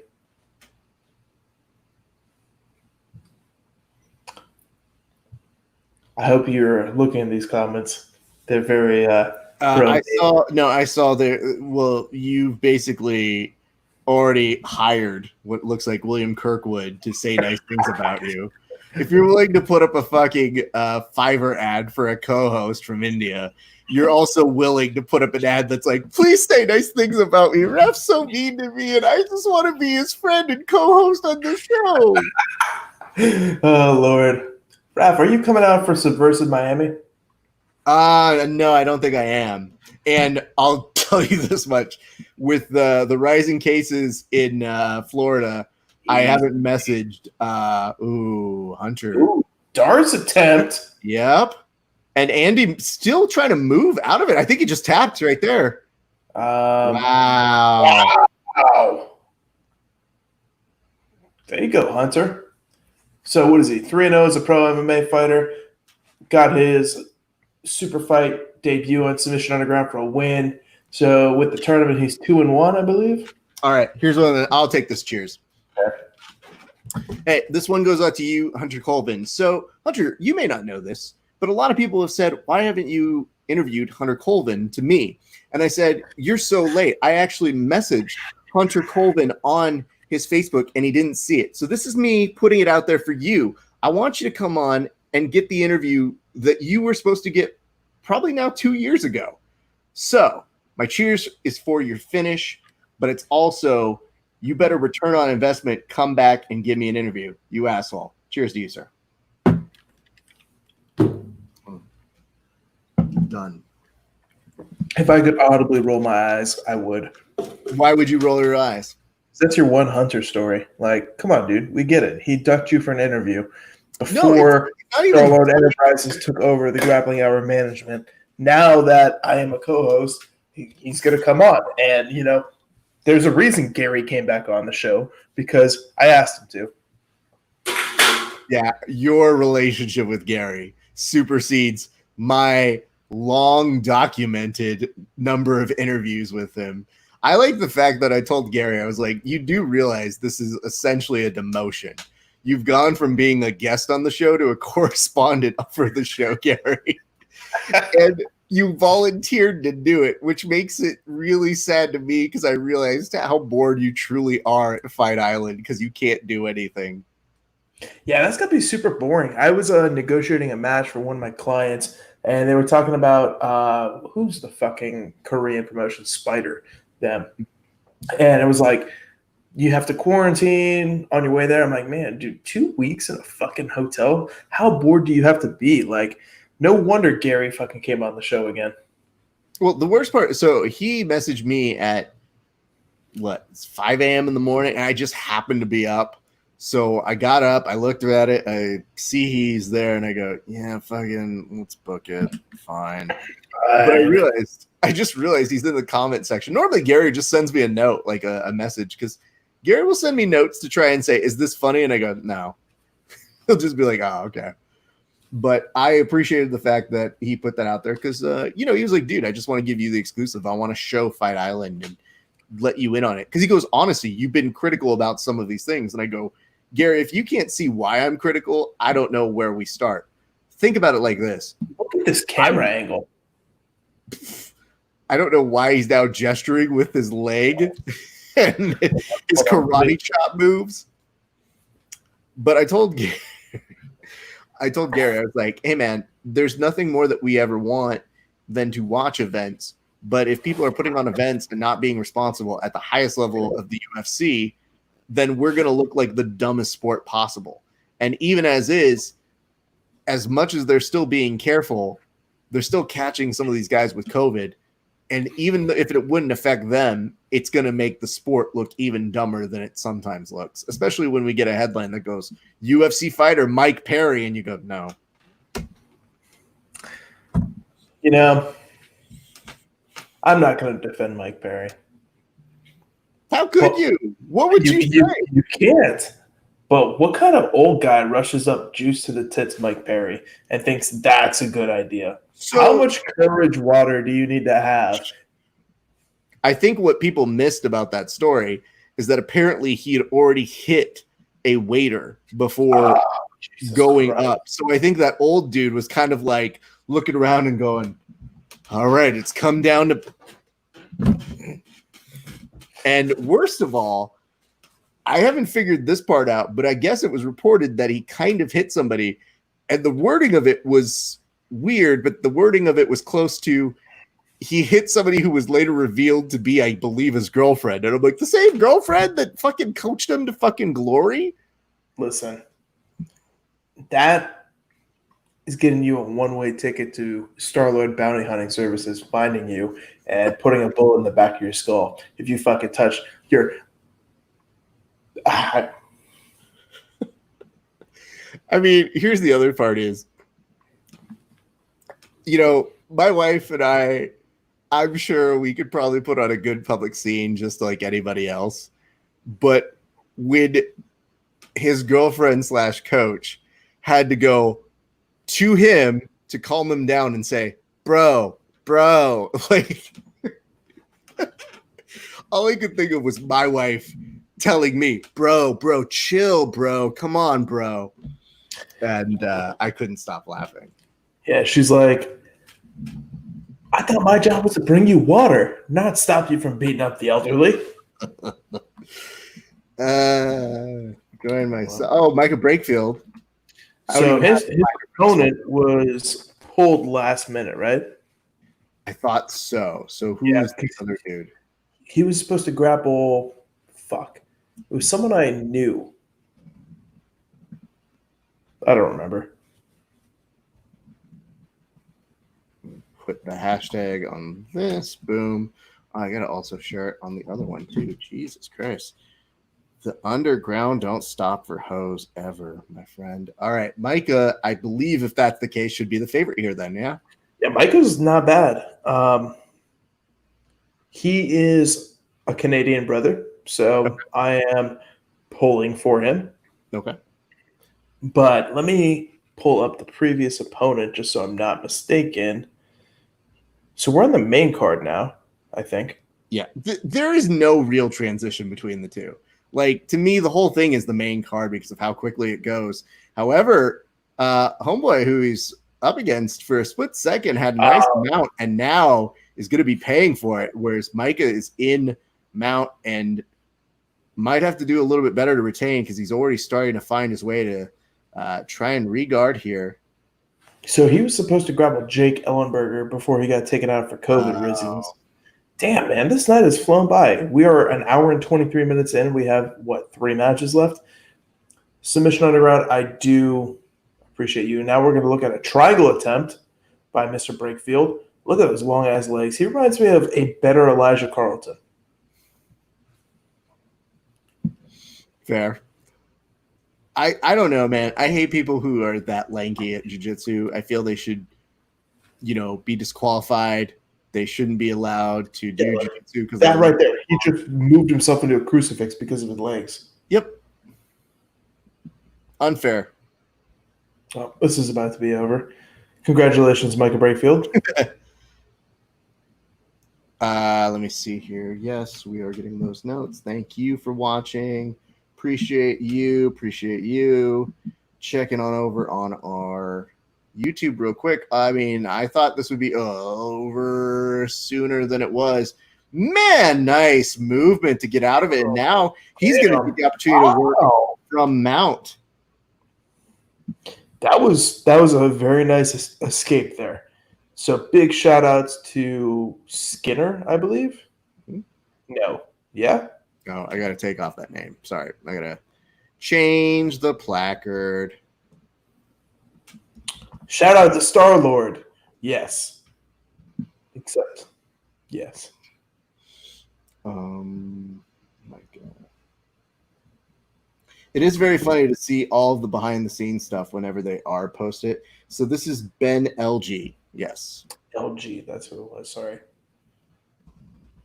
Yeah, Mike is very good, man. He was supposed to be on my 185 tournament before the Rona hit. Man, the Rona really fucked everything up. Like Oh, yeah. 2020 was going to be like a great year for Oh, grappling. well, that's what we were talking about with Subversive. So, man, I enjoy the shit out of, Mike from Subversive. I loved commentating it. He and I were in talks to do some like promotion and some work together. And I saw that when they had one of the highest cases out there and we're about a month out, all I could think of was, I was like, yeah, bro, I mean, you probably can. It's just, it might be a little bit more complex than the usually lax Florida rules that we're all used to having right now, though. And that might not be in his control. Yeah, I think he's going to have to move it out of Miami. And here comes a arm triangle attempt. But the problem is it's Fight Sports versus 10th Planet. And Miami is probably going to get shut down again. So you may as well just bring it to Tampa so I don't have to drive 3.5 hours to that shithole of a city. If you give him a good enough reason to make it over there, or you can find a venue, you could be the person who helps to save the event. Oh, man. I could be.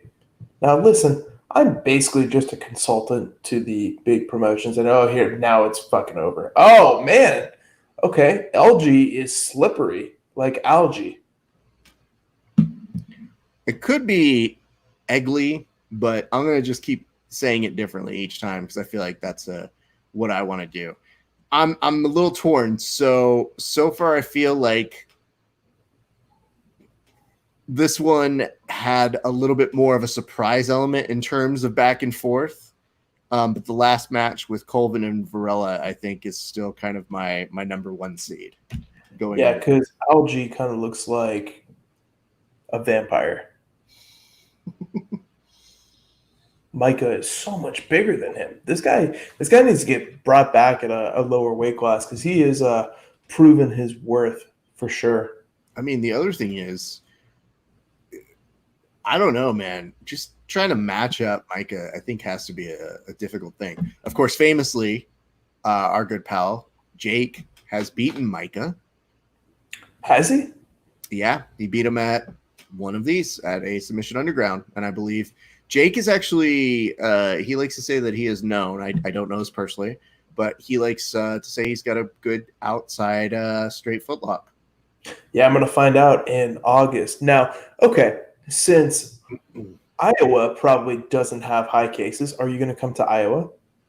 No, and the reason is that I had told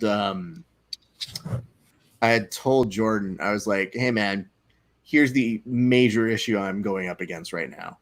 It is that my line of work is always in flux of, well, we can do shows when it's clear. And there are certain shows that may be clear. And I've actually been applying for new shows right now.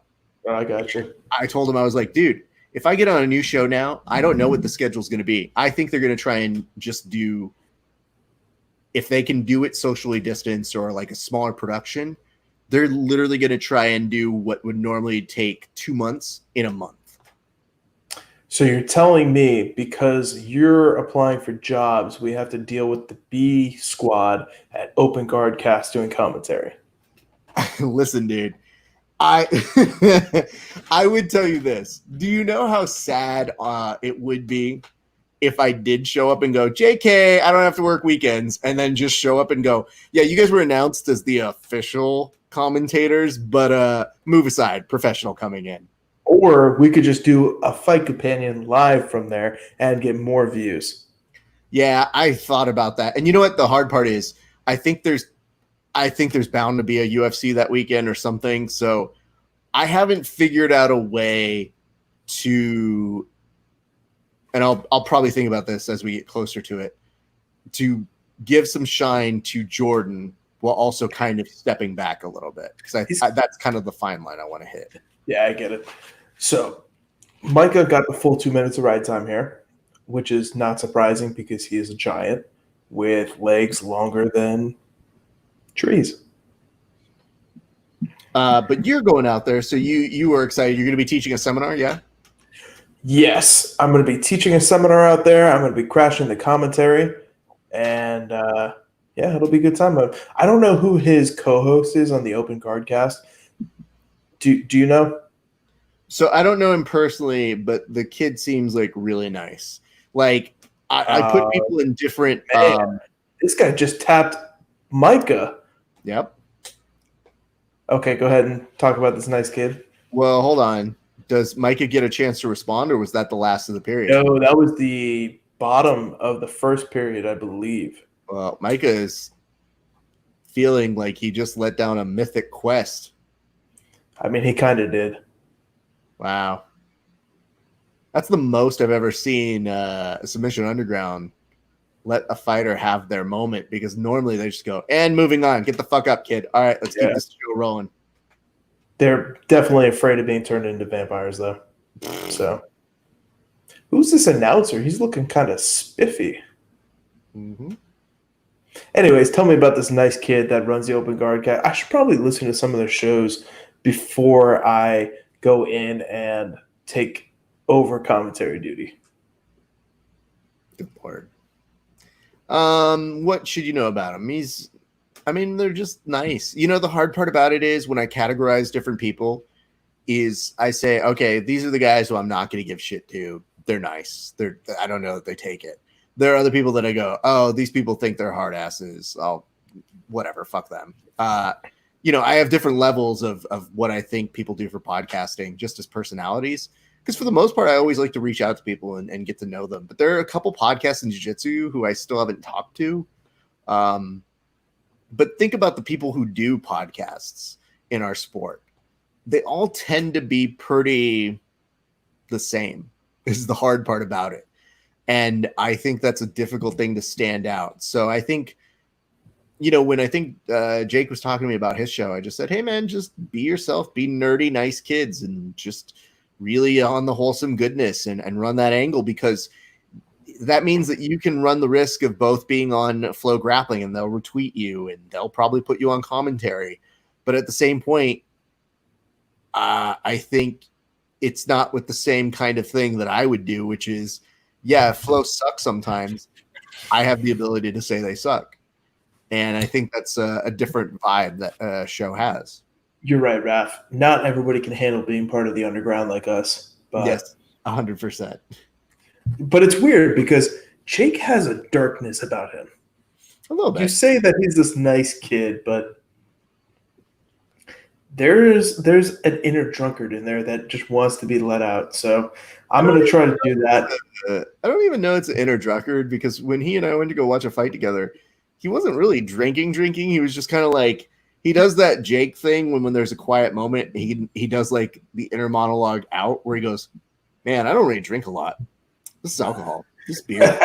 You ever have beer, Raph? And I go, oh, it's back to me. You were doing a whole play by yourself where you were telling me about the stock market in 1992. But so yeah, look at Jake Watson. Exactly. And he runs with it. He has a good time with it. But yeah, I think he's somebody who makes me laugh immensely. Normally, I like to make fun of him, but I gave him a compliment after that Felipe Andrew match because he fucking took it to Felipe Andrew. And I'm just worried that in a non sequitur way, his co-host, which will soon to be me, because, I'm just the professional co-host. But anyways, I'm just worried that he's not going to be able to give the shit back, because Jake and I have a lively banter, similar to ours, but different. And I don't want to step on co-host B his toes. Depending on who the person is, this is a little professional courtesy I afford to people like yourself who are still learning, is that I'll tell the person before we go on air. If I think I don't have a grasp on how they take things, I'll usually tell them, hey, whatever I say is all in fun. feel free to give me shit back.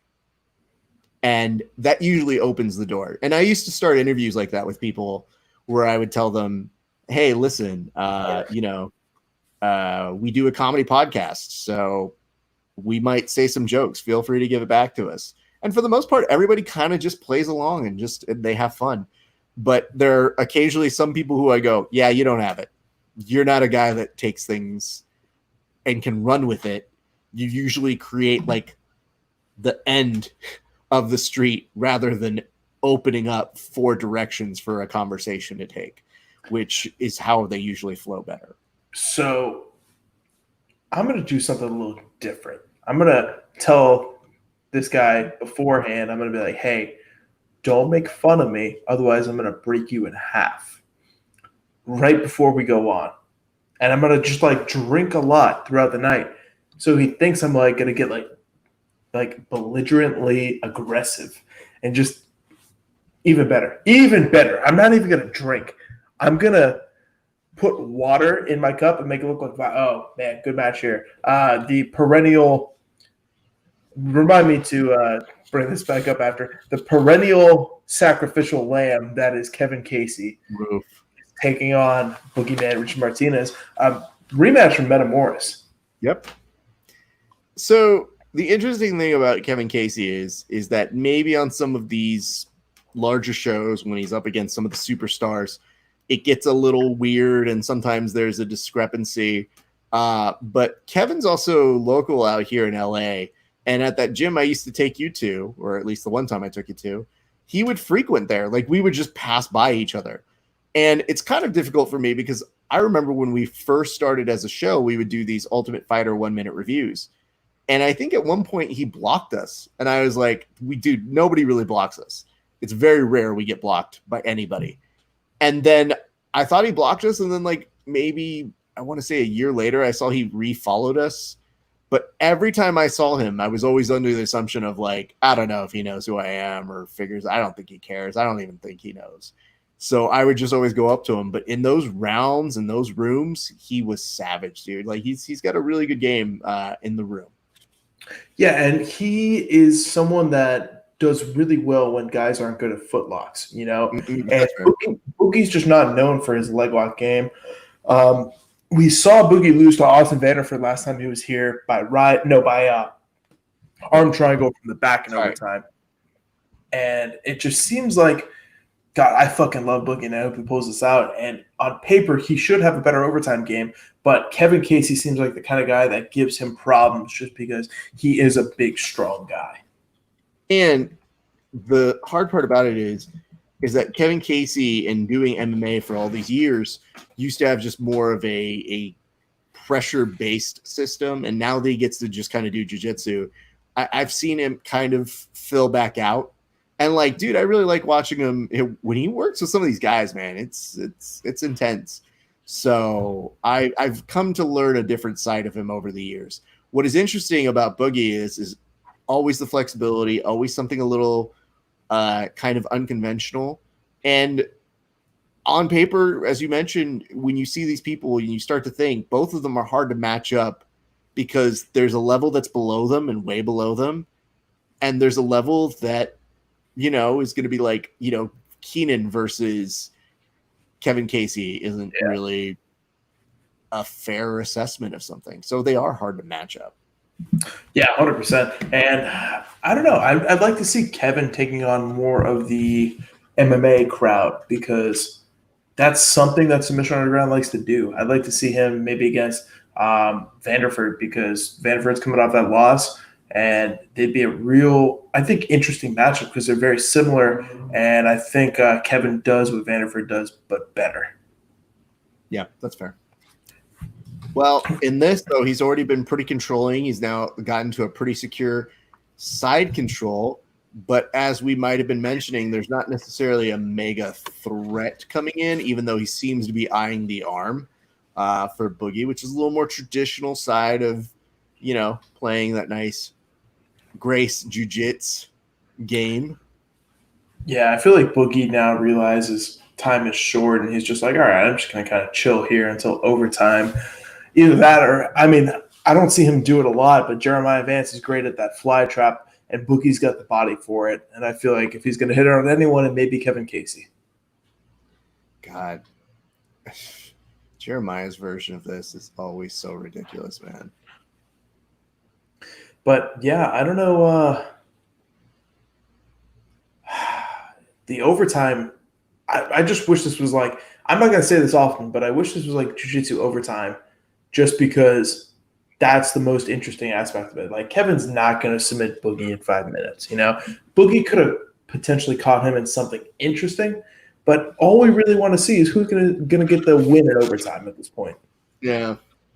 Yeah, that's really the unfortunate part of this game.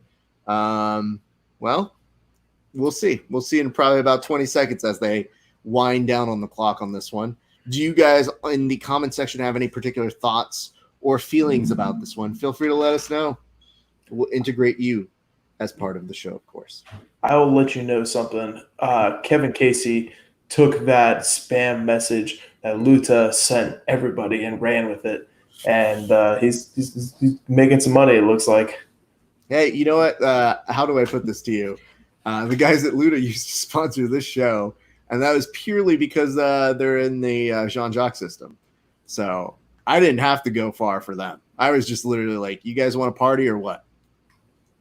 There you go. They were down the clown. And that's the whole thing is I looked at them and I said, listen, you know what I do. You guys watch my interviews. So if you guys want to come in, that's totally cool. And they were sponsored for about a good, I think, year and a half or so. I like them a lot. I think they're really cool. It's just a hard thing to have a Luta gear rash guard in a no-gi event because it's usually meant for the fingers for gi.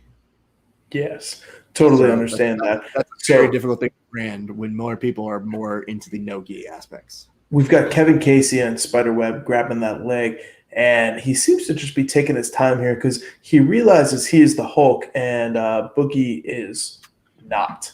And I think he's just going to try to ride it out, build some lactic acid until that arm starts slipping off. But I would assume that Boogie understands this. Oh, moving to the hand is Kevin Casey. This could be dangerous.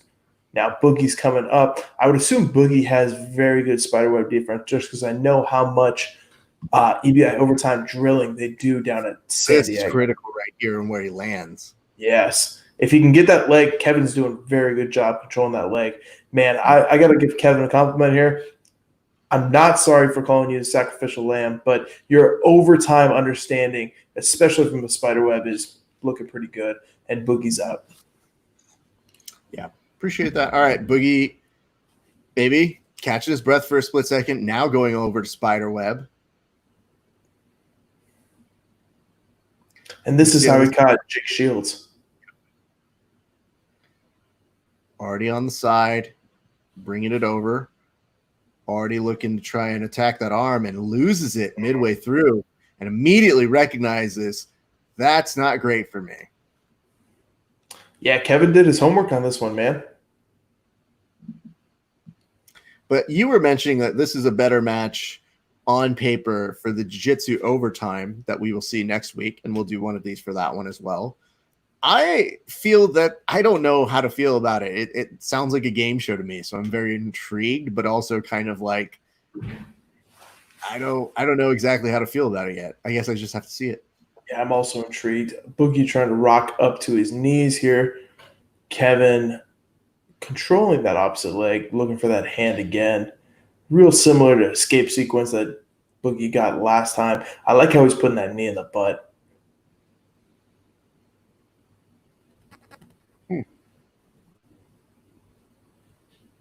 All right. Yeah, interesting. Now, Boogie again saying he's going to go back to spiderweb. Yeah, I think with smart, Boogie just needs to shoot a shot. He's only got a certain amount of time. He's going to look for that calf crush again, or sorry, the forearm crush, and see. Oh, damn, that wasn't out. That was a tap. Did he tap? I didn't see that. I saw him almost with an arm that I thought was celebrating. All right. Good on Boogie. Congrats, man. I fucking love Boogie. One of the nicest guys in fucking jiu-jitsu. Kevin seems like a good guy too, but Kevin looks extra fucking thick for this one. He's got to be fucking 250 there. Hard to say. I don't know. Oh, come on, Raph. Let's speculate a little bit. Like, we all know they don't weigh in the main card, so I don't know. Speaking of main card, we're going to be going next to another replacement as a result of COVID, which is why they kept doing promotions with somebody who was not in the tournament anymore or not in the event. But we had COVID affect that as well. But Erin Hurl is taking up Stade for that, and she'll be taking on Amanda Lowen. Yeah, I mean, I think this match, I mean, I was excited for both because I do know Jillian, and I know she is very strong when it comes to the jiu-jitsu game, but I feel like Erin is going to pose a different kind of threat than Jillian would have. Mm-hmm. Okay. Mm-hmm. I just provide very insightful commentary. You're like, Easy here. I just want to make sure that in your never-ending quest to over-compliment yourself, you're sitting here being like, I just rewrote the game on commentary. And it's like, you made an observation. You get a nice little notch. I can get you a gold star if you want one, pal. I mean, if it's real gold, for sure. This is a little elephant. We're going to put this on your achievement board. That's really cute. That's your achievement elephant. That's your avatar. I expect you to send that to me. I will not, because you know what the worst part is? That just happened to randomly appear in a drawer full of stuff, and I was like, "Why do I have it? Ooh, is it worth something?" There's something in your ear. Oh, is that a quarter? I don't understand why you would feel the need to do the world's worst Zoom joke anybody has seen in the past 5 months, but we've already been through enough with this fucking COVID situation. We don't need your hacky vaudeville humor here, Josh LeDuc.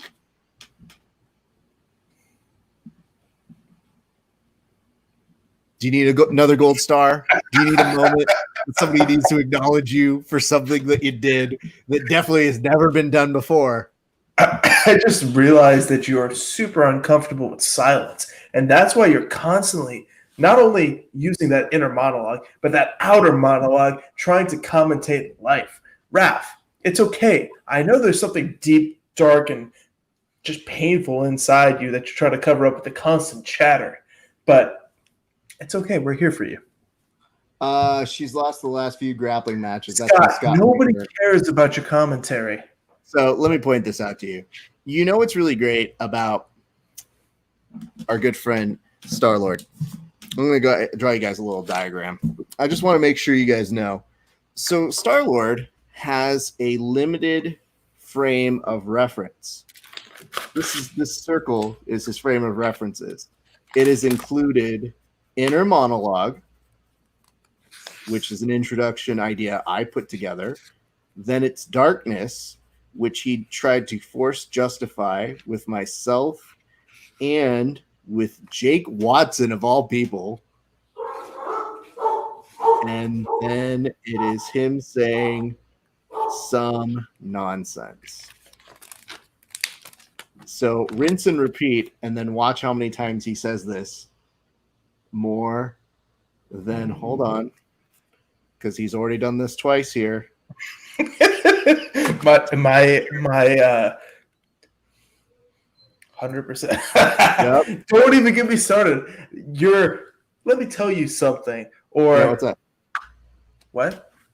No, go ahead. I said go ahead. No, I'm talking about your catchphrases.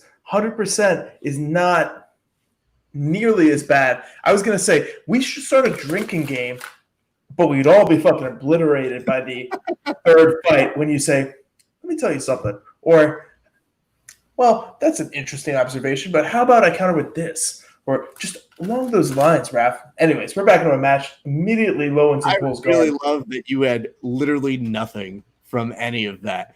Straight arm lock attempt, Raph Esparza. You had a gun with no bullets in it, which means we should get back to commentating this. You've got live loads. Again, I want to go ahead and tell you guys, mine are actually things that I want to go happen. ahead and tell you guys another one of the Rafa Sparza. I want to tell you that I have things that are colloquialisms that are unique to me, but I don't get the colloquialisms from Joe Rogan or from other people and not know it and say it unwittingly. That's how I know you are basic. That is why I can make fun of you. What did I steal from Joe Rogan? 100%. Absolutely, Raph. You know, funny thing about, and let me tell you, oh man, yeah, every one of your own cliches is something that makes me laugh. And at the same point, I say, oh, interesting point. Well, you know, the funny thing about that is, Josh. Well, you know the funny thing about that, another thing that Raph says a million times a show. Did you not see me wink, knowing that you would say that? No, I'm not paying attention to you. I'm watching the match like a good commentator, terrible. co-host. 3:23 left to go on right now. Amanda has guard, and Erin Hurl is usually pretty aggressive. I got to see, I believe, her pro debut, or it might have been her amateur. I'm not sure, but I thought it was her pro MMA debut, and she looked good. She ended up winning that fight. She looks like she could be related to Sage Northcutt. I do not believe that she is, and aggressively just trying to pull her up. Wanted to get a back from anywhere in that position. Does not get it. Amanda now in mount. Erin working to get a half guard. Maybe tries to shoot up a little bit of a armbar attempt. May settle for a leg, but instead uses it as a sweep. Amanda looks at a leg of her own, and the two of them are in a little bit of a stalemate. Amanda is trying to grab for a guillotine grip. However, Erin is still in half, is now slowly back into it. Amanda looks pretty strong on this. And it's not from the greatest position, but that she just made it into a great position, though. That she did. Now she's looking to go elbow high. If she brought that right elbow up higher, that would be game over. But Erin doing a good job with that butterfly hook. Not so much anymore. Now we're getting to danger zone quality. And Erin is looking uncomfortable there, even as it comes loose. Danger zone. She's definitely, I mean, even as that was coming undone, she had a look on her face that said, I don't want any part of this. And here's what I really appreciate is that you're seeing Amanda continue to progress positions, start to chain this together, starting to attack the arms, and just cook her a little bit in this position. Yeah, it's interesting because she had a double threat there for a while between the arm triangle and the arm bar attempt. And like you said, she's cooking her very well, putting a lot of pressure on that shoulder right now by raising it up, making her look like she's going to go for that arm triangle. But if I'm not mistaken, I think she's going to switch here to an arm bar in a moment. Yeah, I was actually close. She opted more for the triangle for a split second, but it could have been both. So I'll give you your partial credit for that. I want to make sure you know this too. This is why it's really funny to me. Look at this. It literally just told me now on here that you put that in your bio. Nice. Well, I want you to feel famous, Raph. But it took 45 minutes for it to give me the notification. I like when you were being all coy and going, check your Instagram and see if it has notified you. And I go, oh, well, let me see. No, it hasn't told me shit. Yeah. It just let me know now. Instagram kind of ruined that. And I'm glad I didn't act so, foolishly to think that the computer would do what I wanted it to, because it would just ruin our main event, which is coming up next. Absolutely. 15 seconds. Not much is going to happen here, so we're probably going to go to overtime. But still, not bad, all things considered. Amanda looking pretty solid in regulation. We'll see what happens in the overtime period now. Erin pulled guard right for a heel hook attempt. That was interesting. Mm-hmm. Win by Darth, thanks to the love, everyone. Colton is what he put up as he puts up a photo of him. You know what? I'm going to show you this photo. I'm going to put up this photo because I want to see if you have any comments on it, but we'll look at it after the break here. Right to the body triangle. Ooh, I like how she's sinking her hip to open up that body triangle, rotate. Ooh, but Erin followed nicely, but the body triangle is now open. And she is 90% of the way out. Erin, why are you doing that? That is really dumb. Oh, yeah, let's just, take our leg out from around her waist and try to kick her in the direction she's trying to escape. Sorry. I'm sorry they're making you mad right now, sir. Why is everybody so bad? Oh, what's up, Justin? Good to see you in the comments. Ooh, Amanda is very tight on that. Yeah, she's putting some no pressure extension just yet, but she is following through very nicely. This could really be a problem. Erin is still padlocked around. This isn't over by any means, but I have some good faith in Amanda in this position. And now Erin's starting to do a little bit better job defending. Her head popped out for a split second to kind of look around, see if she can do anything different. And now, once again, Amanda cupping the leg. This is a lot of really good transition work from Amanda continuously. Now I like how she's switching back and forth with her grips on the arm as well, too. She went right, left. She's there. Nice. So Amanda Lowen remains undefeated. Was she 6-0 now in Submission Underground? I think so. She's put together a really nice little trajectory here. And they tried to give her a bigger name in Jillian Robertson, who is one of the up-and-comers in the UFC. But, now that she can test free agency, I wouldn't mind seeing Amanda against Paige Van Zandt. Absolutely, man. That would be a fun one. Yeah, I mean, maybe it's just because I'm sadistic and I want to see Paige get armbarred again. But, I like that Erin takes a moment to go and signal to the part on her shorts that is probably promoting the sponsor. But, it's Submit the Sigma. I think that's what is on the shorts. Good for her. I like her. But Amanda, very nice, smiling at the camera as she exits. Congratulations to her. This is what I want to show you. So we've got a second here before we get to the main event, which I'm very excited for. But look at Hunter in this photo. Why does he have his fist up? Not just his fists up, but normally people do the double thumbs up or something with their arms. Does it not look like he is milking cows with the hands like this? I guess it does. It seems like halfway in between, like the normal fighter pose and like kind of like the Imanari where he does the weird thing with his fingers and milking cows. Just the moment I saw it, his face. What's that? What's he doing with his face? I don't know, man. That part I don't know. Like, I don't fully know his personality in that way. So I can't tell you if that's normal or a little bit different or average for him. So I think this is the most insightful commentary we've done so far tonight. It's really important, especially if he's going to be a guest on the show. I got to be able to tell him, like, listen, dude, I made fun of you, but, don't do less. Yeah, do less to be made fun of. It's not that hard, guys. Does he enjoy being made fun of? I said do less to be made fun of. It's not that hard. Oh, okay. That's why I was like, I thought you said dude loves to be made fun of. And I go, I don't know, man. That look on his face kind of tells me maybe he doesn't.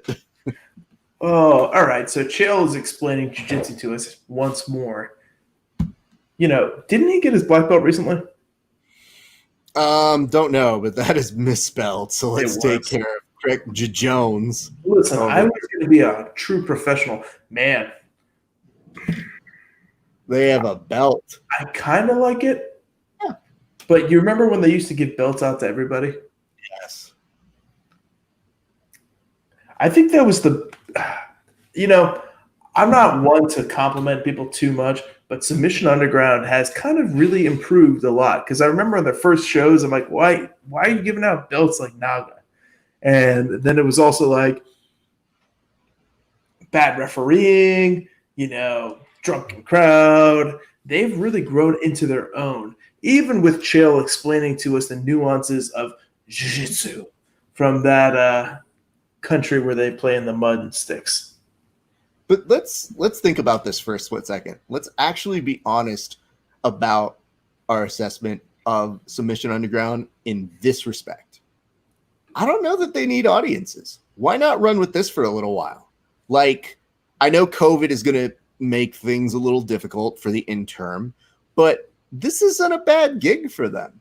If everybody's going to rely on audiences and do that as a thing, and I know they liked it, but it didn't look special in the way that this does. This is unique, and if you really want to succeed in this kind of very, very competitive world where most of the events are fighting for some kind of identity, and I say this with love, but when Third Coast Grappling is like, let's do a battle royale for kids, and it looked chaotic, you know, they're trying to stand out, and I understand why they did it. But this is hey, we're going to put you in a van and kidnap you, and then you're going to go grapple somebody for your life. It's kind of interesting. I'm not going to lie. It changes, and the athletes seem to have a very big appreciation for being in an exclusive little club that they get to belong to. But you know who I think really deserves credit for that? Shugio. Mm-hmm. They did it really well. And, like, dude, they had their guys sign NDAs. They paid them to show. They had big prize for the tournament, put them in an entire event that didn't have a crowd. Like, I'm sure financially it didn't make any sense at all. But just from the standpoint of, hey, let's do something cool, that was pretty fucking cool. You know, and I think you're right. I think Submission Underground should go that way because I'm sure the contract with Fight Pass is more than enough for this kind of show.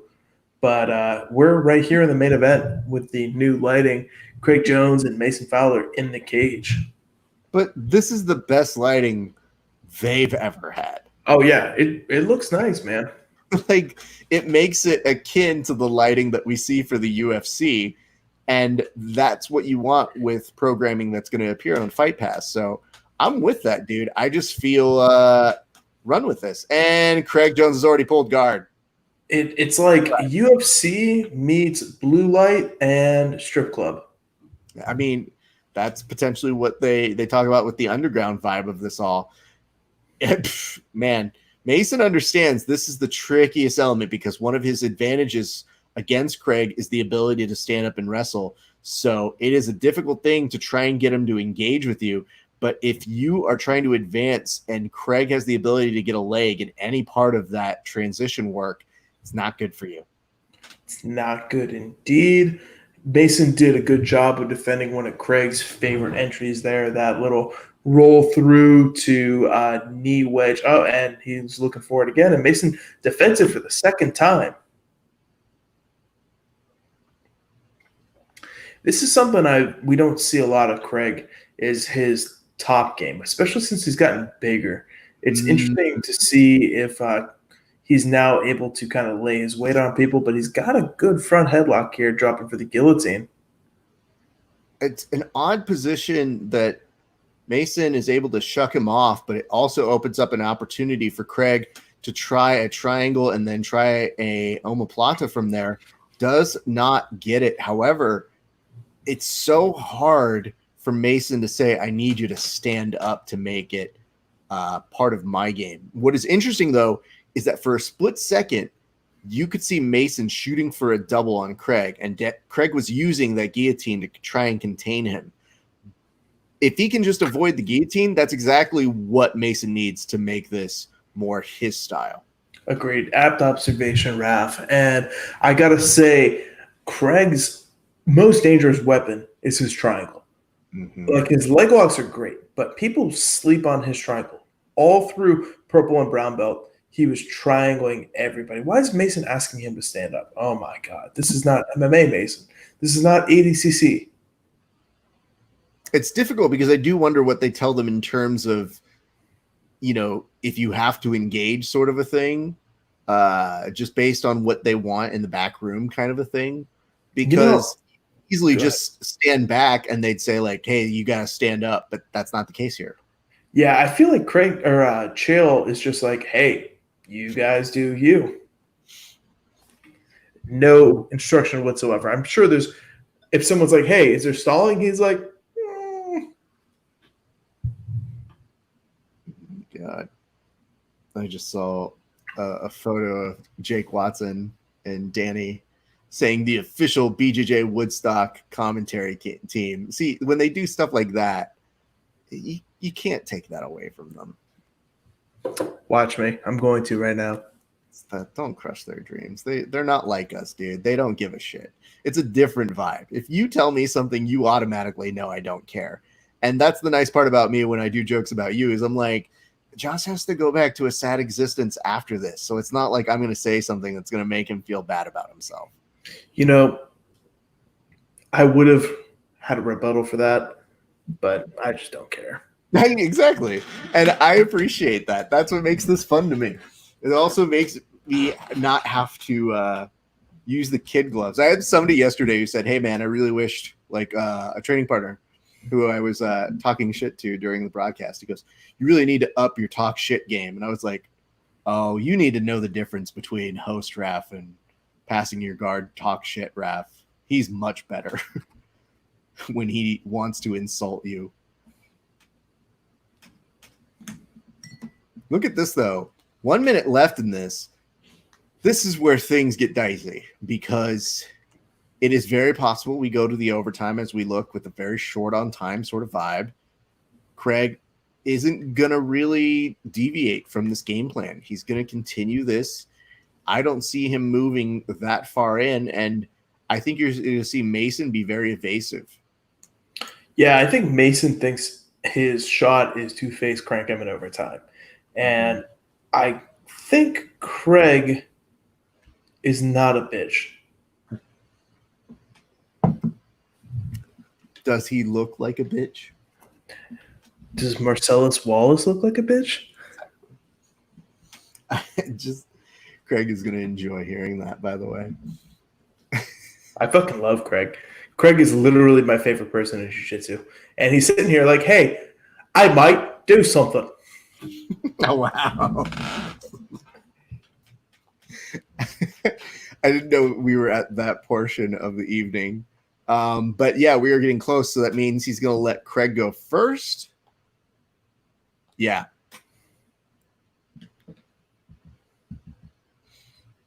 All right, guys. Main event, overtime. Let's see what happens with Craig on the back. Do we have a body triangle yet? We are seeing a closed version of it. Close. It has happened now. So now Mason knows he's under pressure. Craig is acting very quickly to change the grip here. Right away on the hand fight, doing a good job of getting on the hands. And that's something I really stress is, but Mason gets his first shoulder to the mat. Craig uses that underhook on the arm to suck him back in. When we're on the back, we don't want to go for wrist control. We want to go for hand control. And that's something Craig does very well. I mean, one thing that I would definitely compliment Mason on in this particular area is you can tell he knew it would probably come down to this. You could see it in his body language during the match, but I think he's put in the time with his crew. And I think that Cautera and I think between Yuri Samoas, he's probably developed a comparable thing to at the very least be prepared for what he might have to endure in these very difficult overtime rounds. You know, I don't know if comparable is the right word because I don't know if Cautera spends as much time on the overtime as the DDS or even, the 10th Planet guys. But he is probably, good enough to face cranking from the back. Here's what I would say. He knew enough to know that he was separated right there to just make a simple turn in. That's not and bad. I would tell you that most people have faltered in that position. But I would also point out this, which is, okay, sure. You have Danaher, Death Squad, obviously very good at this. But there's already a body triangle here for Mason, which is now going to have to make Craig work a little bit harder. 100%. Good control on the leg. And what I would tell you is what was lacking in the actual match is now being made up for by a way more aggressive Mason in this overtime. Like, look how much more composed. This was the game plan. This was him putting in the time with Cautera and his team rather than, well, we've got a game plan for the main regulation. I think this is where most of the camp was spent. Yeah, I would agree. And I don't think we need to bring in the big names whatsoever. I think Mason is a very intelligent person and realizes 5 minutes is not enough time for either of these guys to submit each other. Fuck, they had, 10 minutes at ADCC. That is a tough face crank. But like I said, Craig ain't no bitch. Did he tap? No. Oh, no, the ref stopped it. He said that he tapped, but he didn't. He's calling it like a face crank, and that's why Craig's going up to him and saying, "Why did you stop it? I was just moving his hand off of my chin as a defense." Oh, and God. Now he's looking at Craig and he's saying, "You tapped, man. You tapped." And nope, and Craig is not happy about this. Well, here's the good news, kids. As a pro wrestling fan, I will tell you, this means we get a third version of it because that's the drama that's built in here. You know what's sad, though, is I gave him a compliment saying his refereeing got much better. And the worst part is the fight gods that gave my friend a 12-fight parlay up at the very last minute just had the inverse version for you, which is right at the end. The bad refereeing is what gave us this. So I don't want to take away from Mason Fowler because he's guesting on this week's episode. And as I told him on the air, we're rooting for you more because you were on this week and Craig wasn't. But obviously Craig is being a good sport about this, but all of us know this is kind of bullshit in the regard that he didn't tap. Yeah. I'm not taking anything away from either of them. And, that's what I'm not going to listen to Chael. I'll go back and listen to him later. But that's the one thing that Here's the replay, though. So this is kind of like a face crank. He's going to say when Craig goes, I think it's underneath. He pushed the elbow up. The elbow to push it up. He's going to consider that a tap. So I do want to hear what Chael has to say. Oh, my God. Chael's being quiet. Now Chael's saying, we're taking a look at the crank.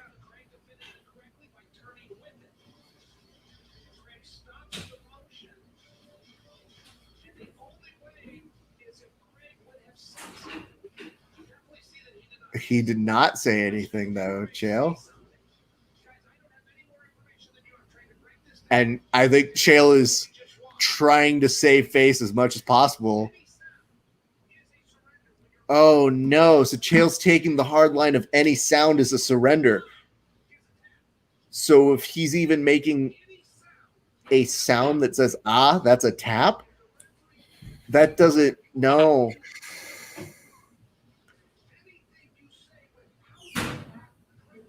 So you have to be nonverbal when you're doing all of this now? No, Chael. I mean, I get it, dude. You gotta. Oh, fuck, dude. Again, I want to be happy for Mason because that's a huge moment for him. Now on paper, that's going to read great for him. But those of us who watch this event understand it's not without its controversy. And the fact that he's going to come back on this show, it's going to be nice to pull him back and say, hey, man, you had a great thing happen to you. We need to talk about what we saw and what your interpretation is.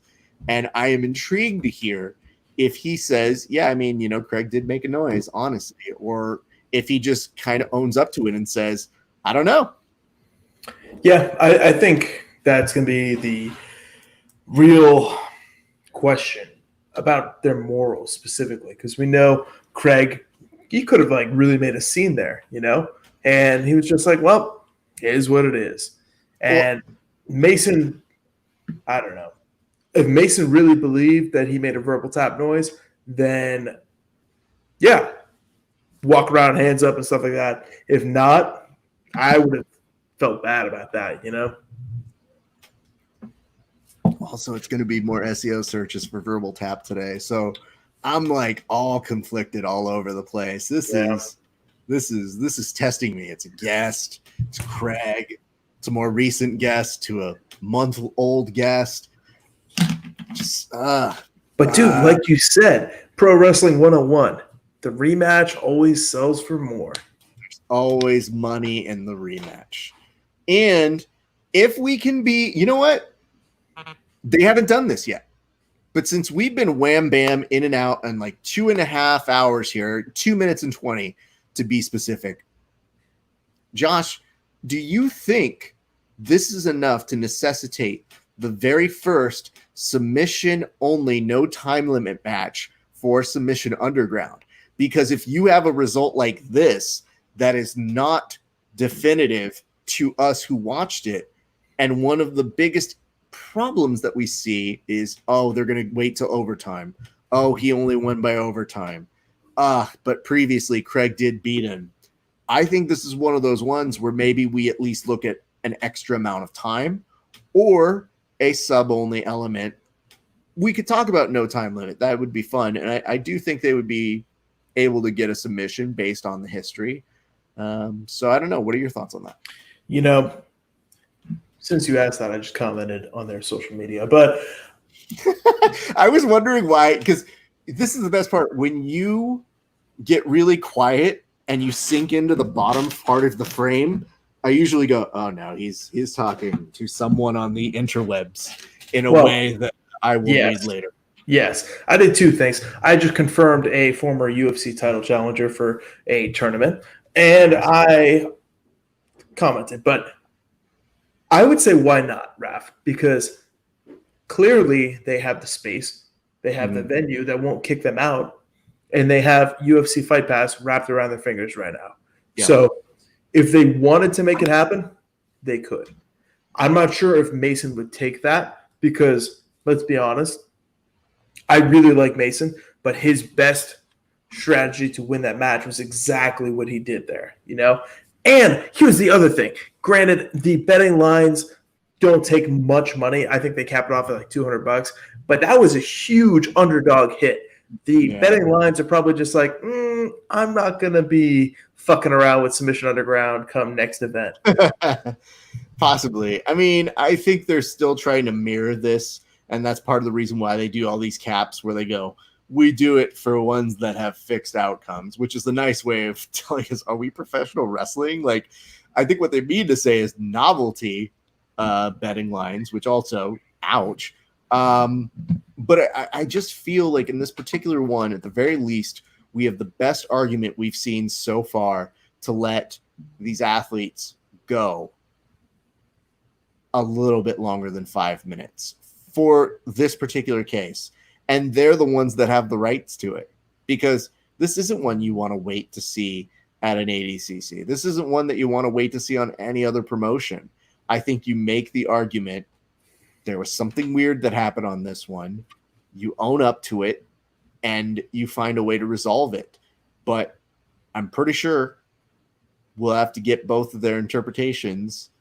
Craig will probably joke about it in a very flagrant way on his social media and probably poke fun at it a little bit. And I'm interested to hear what Mason says. I don't know off the top of my head what he will say. Yeah, I'm excited to see your interview with him coming up because I think it's either going to make or break me as a fan, you know? And whenever we get these controversies, it really gives us a gleam into how these guys really think and react to these things. So I'm excited. You know, it's a horrible way to end the match, but controversy sells. Well, I know Mason watched our Fight Companion the last time. So if he watches this and I were to give some advice on here, again, once he shows up on Verbal Tap, it's, you know, we do the interview and there's not any reveal of the question, but I think he should know it's coming. I would say to him, hey, man, if you need to hold the line for your brand. That's good for you. But for those of us who watch what we just watched, I just always think, how would you react in a high-profile match if that was you?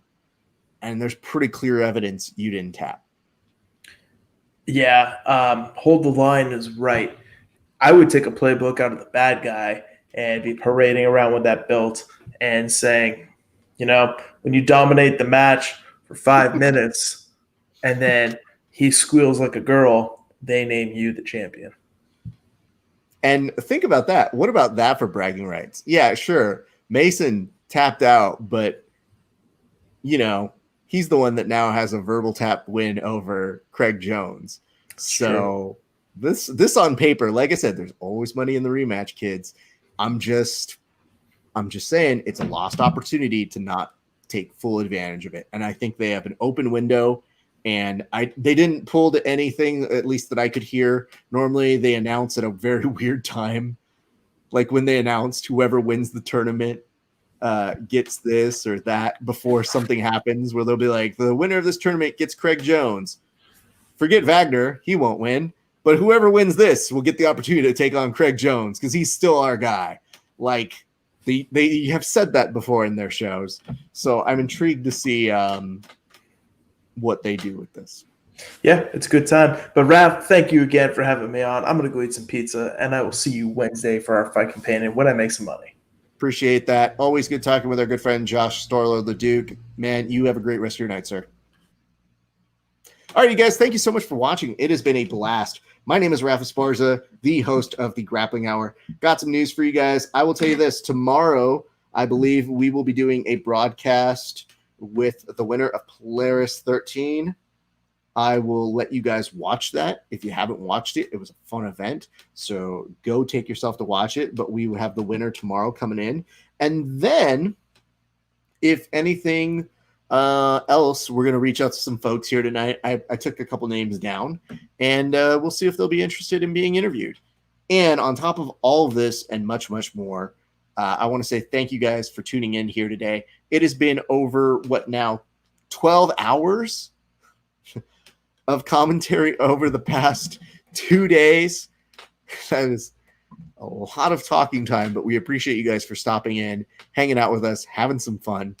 And just as a last little precaution, if you guys get the opportunity to go to No Gi BJJ Gear, if you so use the promotional code Grappling Hour 15, you get 15% off whatever's in your cart. We totally love you guys. That's why we do our best to give you some percentage off. And I would tell you, go find a rash guard that says #Corona Weight Champ, because I want someone to prove to you that you're not. I mean, seriously, go out there and prove it. See what happens. Anyway, it's been a great day for grappling. My name is Rafa Esparza. We'll see you back on the mats.